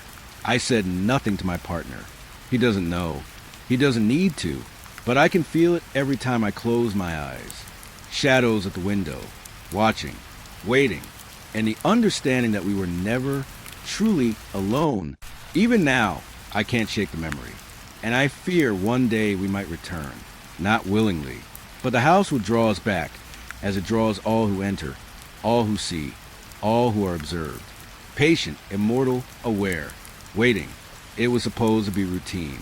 A trespassing call at an old farmhouse on the outskirts of town. Nothing new, nothing dangerous, or so we thought. I've been a patrol officer for more than 10 years, seen enough abandoned buildings, enough drunken kids sneaking around, enough rusted fences and barking dogs to know the difference between harmless trespass and trouble. The farmhouse was dead ahead when we turned off the main road. Moonlight struggled through the skeletal branches of the trees, casting jagged shadows across the cracked driveway. Even from the car, I could see the paint peeling, boards missing from the siding, the roof sagging like it had given up on holding itself together. The kind of place that should have been empty for decades. And yet, the neighbors swore they saw a movement, swore they heard whispers. I ran my hand along the edge of my flashlight before stepping out of the cruiser. The air was heavy, thick with the scent of wet earth and rot. My partner flicked his light over the yard. "Looks empty," he muttered, but there was hesitation in his voice. Something he didn't want to admit out loud. I nodded, stepping carefully over cracked stones and tangled weeds. Every step made the dead leaves crack underfoot, the sound absurdly loud in the stillness. I called out softly, "Police? Anyone here?" My voice sounded hollow, swallowed by the farmhouse itself. The door was ajar, slightly, just enough to creak when the wind, or something else, nudged it. We pushed it open together, and the air hit us like a wall. Dust, mildew, old wood, the smell of abandonment. Nothing seemed out of place, just decay. And yet, every instinct I had told me this wasn't right. We stepped inside. My flashlight cut through the darkness, revealing peeling wallpaper, shattered furniture, a thick layer of dust on everything. The floorboards groaned beneath our boots. My partner whispered, "No one here." I nodded, but I couldn't shake the feeling that the house was aware of us, watching, waiting. I scanned the main room, noting details most would overlook. The fireplace was cold, the hearth full of crumbled soot and ash. An old rocking chair sat in the corner, motionless, but somehow it felt like it had just stopped moving. I couldn't explain it. The shadows and corners seemed to bend toward us, stretching unnaturally, refusing to settle. Then I heard it, a faint scuffing, like shoes dragging over the wood above us. I froze, my partner tensed, flashlight sweeping the ceiling beams. "Probably a raccoon," he said, but even he didn't sound convinced. The sound came again, deliberate this time, moving from one end of the house to the other. Not random, purposeful. We climbed the stairs slowly, boots creaking. The railing was brittle, splintered in places, threatening to give way with any sudden movement. I kept my gun raised, flashlight in the other hand. The second floor was darker, narrower, more oppressive. Each step amplified the sound of our presence, echoing down the hall in a way that made the air feel heavier. The bedrooms were empty. Old beds, rusted frames, yellowed mattresses sagging under time's weight. Cupboards lined the walls, doors hanging off their hinges. Drawers pulled themselves open slightly, then stopped. I want to call it a trick of gravity, but something about the motion was too deliberate, too perfect. I was about to suggest we check the attic next when my partner froze. "Did you hear that?" he whispered. A soft scratching. Not above, not below, but all around. A whisper of movement through the walls, the floorboards, the air itself. I strained my ears. Nothing human, nothing animal. Just a subtle sound of something alive in a place that should have been dead. I forced myself to focus, to reason. Maybe it was wind settling the old boards. Maybe it was mice, rats, anything plausible. But the instinct that had been growing in my chest since we arrived, the feeling of being intruded upon by something patient, aware, waiting, refused to let me. We moved to the far bedroom. Broken glass littered the floor. I crouched, flashlight sweeping the shards. And then I saw it, footprints. Small, bare, faint but unmistakable. They led from the door to the corner of the room and stopped abruptly. No one there. No tracks leading away. Just stopped. My stomach turned. The farmhouse had been empty, right?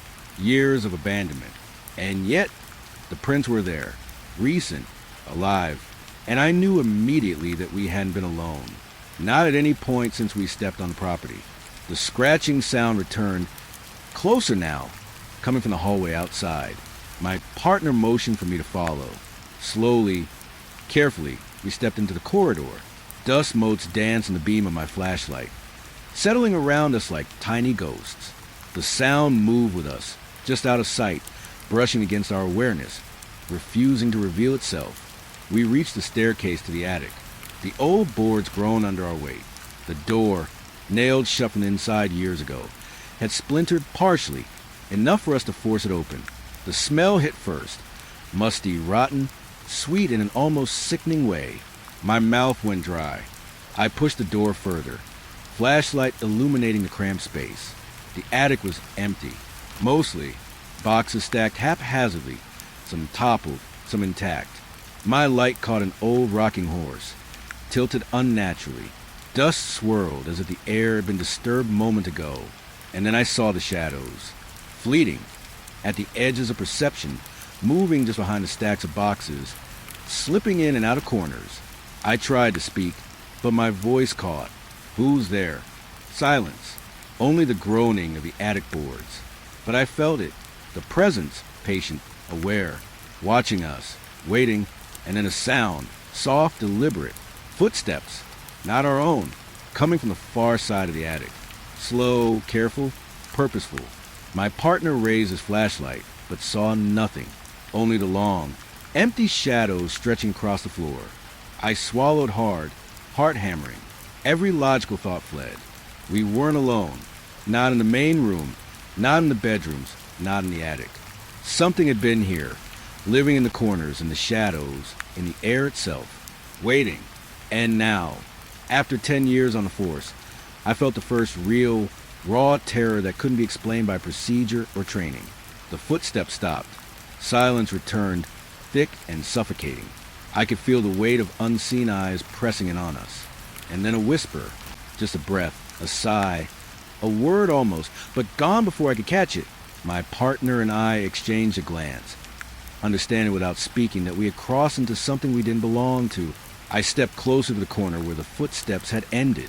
My flashlight caught movement, shadows twisting, almost imperceptibly, and then, impossibly, a figure, just a glimpse, pale and fleeting, retreating behind a stack of boxes.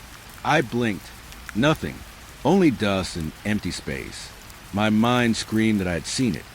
But doubt followed immediately, gnawing at the edges of my perception. We didn't linger. Carefully, we made our way down the attic stairs, every sense heightened, every creak of the floorboards amplified into warnings. Outside, the air was cold and sharp, biting at our skin. We both exhaled, relief tempered by unease.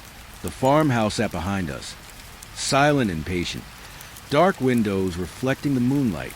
A simple trespassing call had turned into something else entirely, something that left a residue in your chest, a memory of awareness that didn't belong. We drove back to the station in silence. The road was quiet, the town asleep, headlights slicing through the darkness, engine humming under tense shoulders. I couldn't stop thinking about the farmhouse, about the footprints, the shadows, the whisper of movement just beyond perception. I couldn't shake the feeling that it had marked us, that it had recorded every step, every heartbeat, every breath we had taken. At the station, we filed a report. Trespassing, nothing more, but I couldn't shake it. The farmhouse wasn't empty, not ever, and I knew, without needing proof, that something had been alive there in the shadows, patient, aware, waiting for the next intrusion. And maybe, just maybe, it had followed us out. Even now, when I walk past abandoned buildings, I feel it, the weight of observation, the lingering presence of a place that refuses to be forgotten, that records and watches. I tell myself it's imagination, fatigue, the residue of adrenaline. But deep down, I know better. That farmhouse didn't just witness us. It judged us, and it remembered. Somewhere out there, in the dark, decrepit corners of that house, it waits, patient, silent, aware. And I fear one day curiosity or necessity will draw someone back inside. Maybe me, and I know then that it will be ready. The farmhouse was quieter than I expected when we returned the next day. Daylight shouldn't have made it feel safer, but it didn't. The walls still sagged, the paint peeled. The floors creaked under every step. Sunlight filtered through broken windows, but only revealed more decay, more shadows hiding in corners, silent but present. I told myself it was routine, just a sweep of the building, nothing more. We split up, clearing rooms methodically. My partner went to first floor. I started upstairs. The stairwell smelled of damp wood and rot. Each step groaned like a protest. The attic door had been sealed again, but the second floor was open, and the bedrooms waited like forgotten memories, untouched yet somehow alive. I entered the first bedroom. Dust hung in the air, thick and suffocating. Old furniture, broken frames, empty closets. My flashlight swept across the room. Nothing unusual. Nothing yet. I exhaled slowly, trying to convince myself that yesterday's shadows and whispers were only imagination. But then I heard it, a footstep. Behind me, soft, deliberate, heavy enough to make the floorboard groan. I froze. My flashlight swung instinctively to the hall. Empty. Nothing. Just the cracked walls, the peeling wallpaper, the sunlight spilling through a warped window. I swallowed hard. My heart hammered. I called out, voice tight. Hello? Anyone there?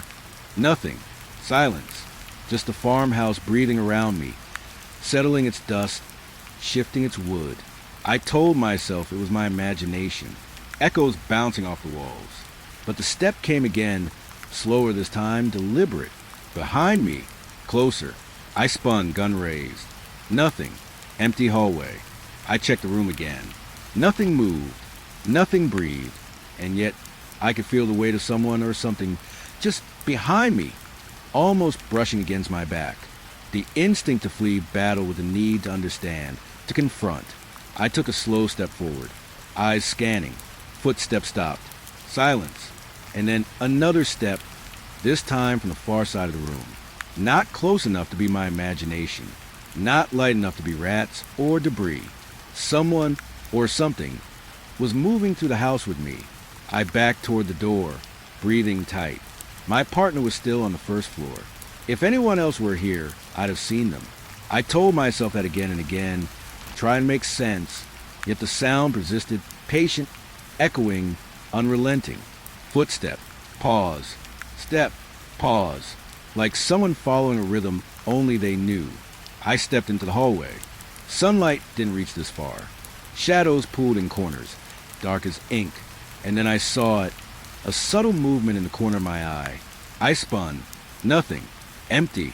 The farmhouse remained still, breathing quietly around me, yet aware, waiting. I whispered, "It's just the house, just echoes." But my voice cracked. The words fell hollow even to me. Footsteps again. Behind me. Faster this time. Deliberate, certain. I didn't turn immediately. I couldn't. Part of me refused to acknowledge it, as if naming it would give it power. But the sound pressed into my ears, vibrating through my chest, shaking my bones. I raised my flashlight slowly, sweeping the hall. Nothing, only the peeling wallpaper, the warped floorboards, the dust motes floating like tiny ghosts. And yet, the sound persisted, following, echoing, impossible to locate.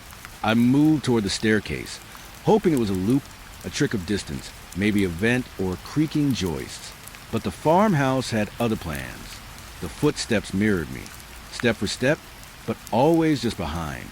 Sometimes slower, sometimes faster, always certain, always unseen. I reached the top of the stairs and froze. The master bedroom door was ajar, a faint draft whispering through. My flashlight cut across the floor, empty, but the footsteps didn't stop. They moved into the room behind me. I could feel the presence, patient and aware. Not malevolent yet, not overtly threatening, but undeniably conscious. Watching, measuring. I whispered again, voice barely audible. "Who's there?" The only reply was the sound of boots, or something like boots, on old wood. Step, pause, step, close, far. I couldn't track it, and then I realized the worst part. The sound didn't stop when I stopped. Even standing still, holding my breath, the steps continued, circling, weaving, impossible to predict. My mind raced. Had we overlooked someone? A squatter? A homeless person hiding in the farmhouse? That explanation made sense. It should have made sense. But deep down, I knew better. We had cleared the house yesterday. Every room, every floor. And there had been nothing then. Nothing human, nothing animal. Just shadows and echoes. And now, the presence returned. More deliberate, more aware. I moved toward the far wall. The footsteps mirrored me. I stopped. They stopped. I took a step. They followed. And then, from behind, a soft scuff, a pause, a sound like a chair being nudged, though I saw nothing moved. I could feel in the air the pressure of something unseen. Something alive, patient, waiting. I spun, flashlight sweeping wildly. Dust motes danced in the beam, but no figure emerged. And then a sound, almost too faint to hear, but distinct. Breathing. Behind me. Shallow, deliberate, matching the rhythm of the footsteps. My partner's voice called from downstairs. "Everything okay?"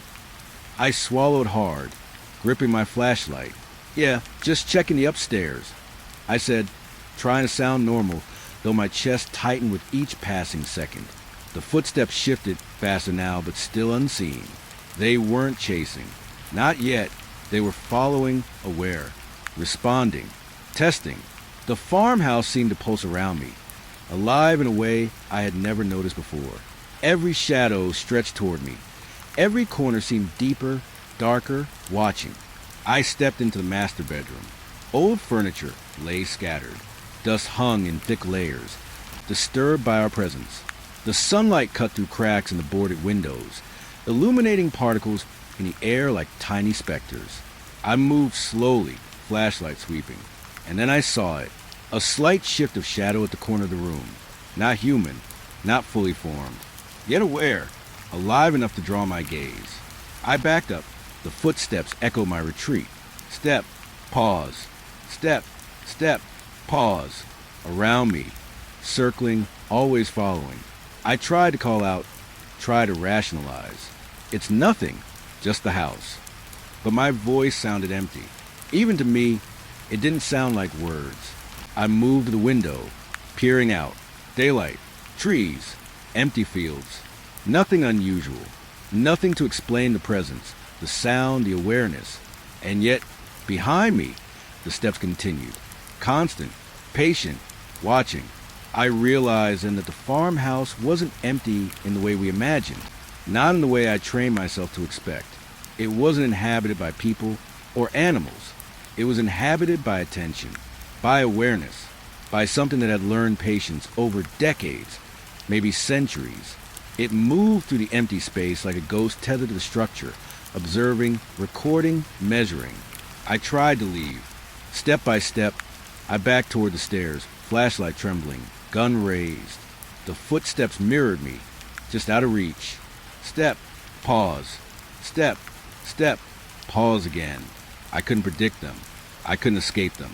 I reached the stairwell, chest heaving. My partner waited at the bottom, flashlight sweeping the hall. I wanted to tell him everything, to admit that we were not alone, that the house itself was alive with awareness, with something patient and observing, but the words caught in my throat. The final step onto first floor was deliberate, slow. The footsteps stopped. Silence pressed against us. The farmhouse seemed to exhale, as if it had paused to watch our retreat. And then I realized something worse. The presence hadn't left. It had only waited. We exited through the front door, blinking in the sunlight. The farmhouse loomed behind us, silent and patient. No footsteps now. No whispers. Just shadows in corners, darkened windows, and the knowledge that we'd been followed, observed, measured. And I knew then that it didn't need to act openly. It didn't need to move visibly. Its awareness was enough. Even now, the sound echoes in my memory. Footsteps that weren't mine. Breathing that wasn't mine. Shadows that waited in corners, patient, aware. And I know, deep down, that the farmhouse never stopped watching. It never will. We drove back to the station in silence, my partner fiddling with the radio. I stared out the window, replaying every step, every sound, every pause, every echo. The house had marked me. It had recorded my presence, followed me in ways I couldn't explain, and I knew it would wait for the next intrusion with the same patience it had shown us. Even now, when I pass abandoned houses, my ears strain for the faintest scuff of footsteps. My chest tightens at shadows and corners. And I know, in a way that chills me to the bone, that the farmhouse and its patient awareness are still there waiting, observing, recording. And someday I fear curiosity or necessity will draw someone back inside, maybe me, and then it will be ready. I didn't expect to find anything new. After the footsteps yesterday, after the attic, the shadows, the sense that we weren't alone, I thought the farmhouse had given up its secrets. I was wrong. We returned mid-morning, sunlight spilling weakly through the clouds. Dust motes floated like tiny ghosts in the air, caught in the beams of our flashlights as we moved carefully through the main floor. I couldn't shake the feeling that we were being watched, that something unseen lingered just beyond our vision, patient, aware. I was in the living room when I noticed it first. A photo album tucked beneath a pile of rotted newspapers on the sideboard. Its leather cover was cracked and dry, the binding loose. Something about it drew me, though I couldn't explain why. Curiosity, yes, but also a creeping sense of anticipation, the same feeling I had when the attic door creaked open yesterday. I opened it. The first few pages were what you'd expect. Yellowed photographs of the farmhouse decades ago, black and white images of families long gone, smiling children, parents in stiff poses, the odd dog in the yard, faded, fragile, ordinary. But then as I flipped through, something changed. Newer photographs appeared, faces unfamiliar, sharp in contrast to the old ones, clear as if taken yesterday.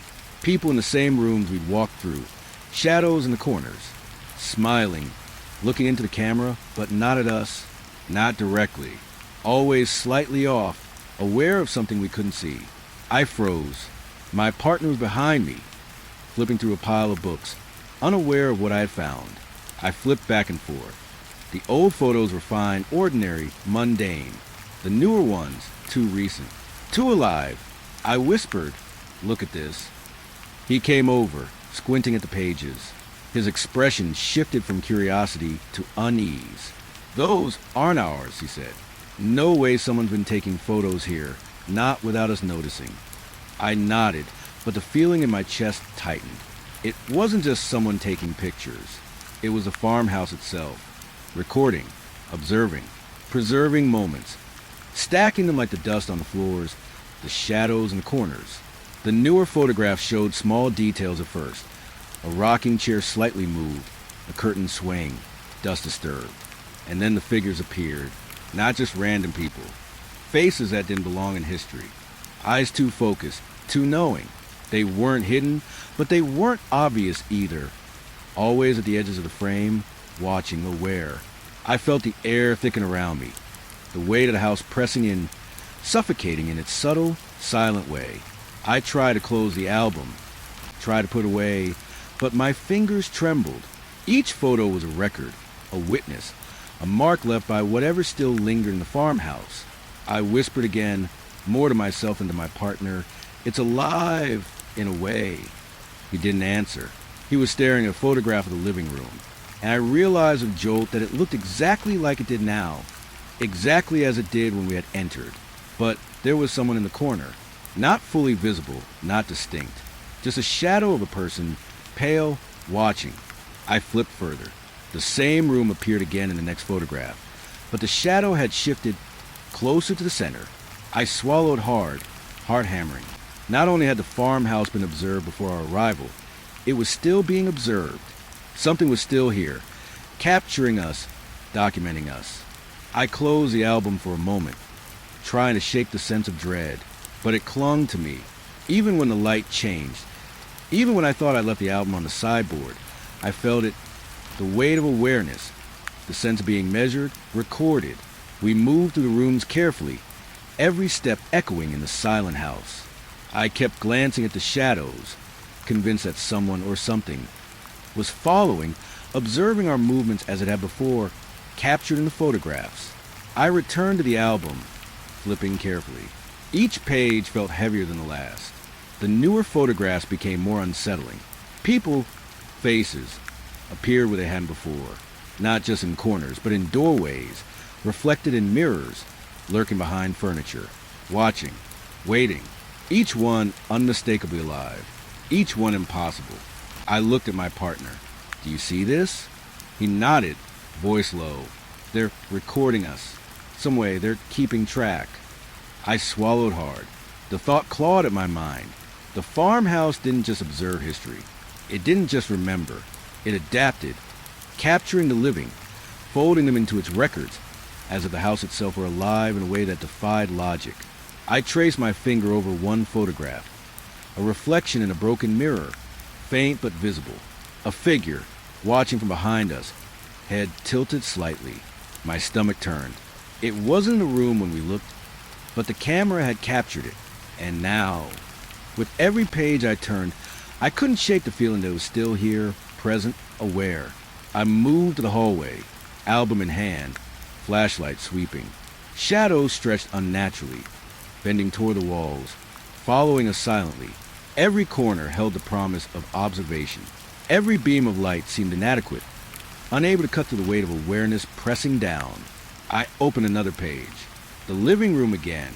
This time, a figure in the photograph moved slightly between frames.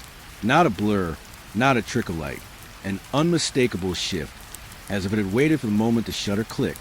I swallowed, heart hammering. The farmhouse hadn't just recorded history. It had recorded us. And it was patient, silent, waiting for the next intrusion, waiting to capture more. I whispered, almost to myself, "It's still watching." My partner didn't answer. He didn't need to. I could feel the presence, patient and aware in the shadows, in the corners, in the silence that stretched between rooms. Each photograph was a proof, a memory, a witness, and now we were part of it. I carried the album upstairs, moving slowly. Dust covered every surface, but the air itself seemed alive, vibrating with awareness. I kept expecting movement, something, anyone to emerge in the shadows, but there was nothing, only the weight of observation. The attic door creaked, slightly ajar. I paused. Something about the photographs told me we weren't meant to go there yet. And yet, curiosity pressed in, gnawing at my resolve. I flipped to the last page of the album. The living room again, the corner where the shadow had appeared earlier, was now filled with a new face. A child, perhaps 7 or 8, standing perfectly still, not smiling, not crying, just staring, eyes wide, aware, alive in a way that made my chest tighten. And yet, the photograph itself looked old, worn at the edges, impossible, unfathomable. I felt a shiver run down my spine. I whispered, "They're still here." My partner's flashlight caught movement behind me. I spun, heart hammering. Empty hallway. Dust motes floating lazily. Nothing to see. And yet, the weight of presence pressed closer. I could feel it, patient and impatient, measuring every heartbeat, recording every breath. I closed the album slowly. My fingers trembled. We weren't alone in the farmhouse. We never had been. And whatever was here, whatever had taken those photographs, was still present, watching, recording, waiting. Even as we left the room, even as we moved through the silent house, I could feel eyes on us, shadows stretching corners, bending toward us, following our movements. And I knew, without needing proof, that every step we took would be remembered, every glance, every breath, every moment cataloged in the silent, patient memory of the farmhouse. Outside, sunlight felt sharp, almost offensive. The farmhouse loomed behind us, quiet, patient, and aware. We loaded the photographs back into their place on the sideboard, as if returning them could appease whatever was inside. But deep down, I knew it wouldn't. The house didn't need our compliance. It only needed us to exist, to be observed, to be recorded. I can still see them in my mind's eye, faces in corners, shadows behind curtains, children staring, adults observing. Alive, patient, aware. The photographs didn't just capture moments. They captured presence. And we were now part of that presence. Even now, when I close my eyes, I can see the images, the new faces, unfamiliar, watching from spaces they should not occupy, the shadows that weren't shadows, the awareness that doesn't rest. And I know, deep down, that the farmhouse has recorded us completely. Somewhere, in its quiet corners, in its silent rooms, it waits, patient, observing, recording. And one day, it will have enough. Dawn came slowly, hesitant, as if the sky itself was reluctant to witness the farmhouse in the light. I had expected relief, that odd sense of safety sunlight brings after a night of shadows. I was wrong. The farmhouse sat in the soft morning glow, quiet, almost polite, but the quiet was deceptive. It wasn't empty in the way we had imagined. It was patient, waiting. I could feel it in the air, pressing down, the weight of awareness that didn't rest. My partner and I moved slowly toward it, flashlights off, trying not to disturb the unnatural calm. The front door was still closed, though it hadn't been latched. A small detail, insignificant in any normal house, but in this place it mattered. The farmhouse had been here long before us, and it would be here long after, and it knew we were coming. Inside, the rooms were quiet, empty, dust lay thick on every surface. Cobwebs stretched across corners like delicate prison bars. The rocking chair in the living room leaned against the wall, motionless, as if it had waited through the night in patient stillness. The album we'd found yesterday lay on the sideboard, untouched, its photographs now seeming heavier, more deliberate. Each one a record of observation, a whisper of consciousness embedded in paper. I moved through the rooms methodically, instinct and training guiding my steps. But every corner, every shadow felt aware. I couldn't tell if it was memory or expectation, a residue of the people, or not people, we'd seen in photographs. The house seemed to watch even when nothing moved. I stepped into the kitchen. The sunlight hit the cracked tiles, revealing more dust, more decay, more evidence of abandonment. And yet, there was something else. Something subtle, almost invisible. The floor near the back door, mud. Fresh, recent. Footprints pressed into the earth outside. Someone or something had walked the fields last night, and they hadn't wandered. They had waited. I called my partner over, voice tight. Look at this. The ground, someone's been out here. He followed my gaze, eyes narrowing. That's recent, too recent. We moved to the back door and stepped outside. The air was crisp, carrying the scent of wet earth, the tang of hay and rot. Our eyes swept the fields that stretched behind the farmhouse. And there it was, tracks, shallow and messy in the soft ground. They led from the edge of the forest, across the trampled grass, straight toward the house. Not a single wandering step, not a single mistake. Whoever, or whatever, had come knew exactly where we would be. My stomach tightened. I realized then that the farmhouse had never been just a building. It had been a sentinel, a trap, a patient observer recording every intrusion, every curiosity. And last night, it hadn't waited idly. It had anticipated us, calculated our arrival. I traced the path with my eyes, following the prints. They ended at the farmhouse steps, disappeared. And yet, the air itself felt heavy, like a presence waiting in the grass, waiting just beyond sight. My partner and I exchanged a glance, unspoken understanding passing between us.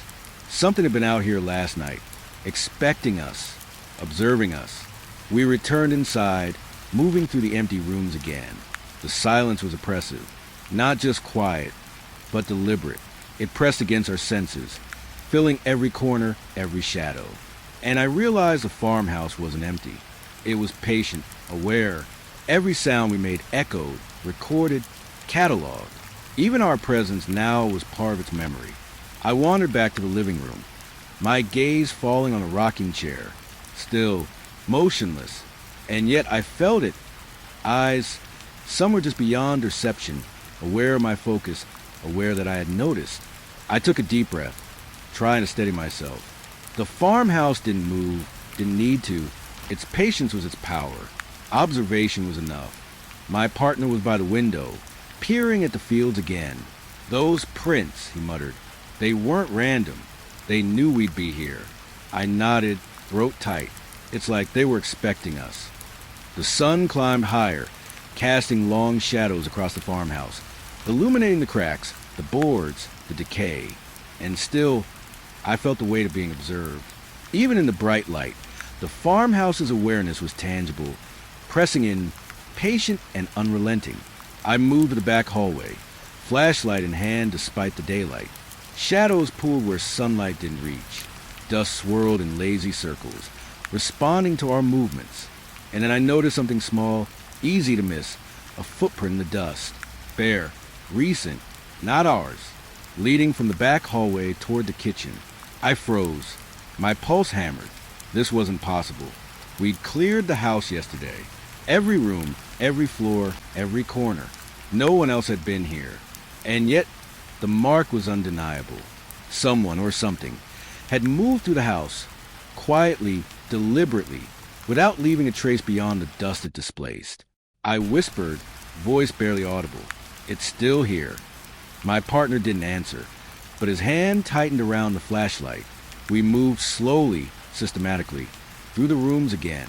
Each step, each movement felt recorded. Shadows seemed to bend toward us, stretch unnaturally, following our gaze. And the footprint in the dust followed us, as if the house itself had left it there intentionally, a mark to remind us of observation, of presence. I returned to the living room, noticing again the photographs on the sideboard. Faces, shadows, corners. Alive in the sense that they waited, aware, not moving, not overtly acting, but recording, cataloging, watching.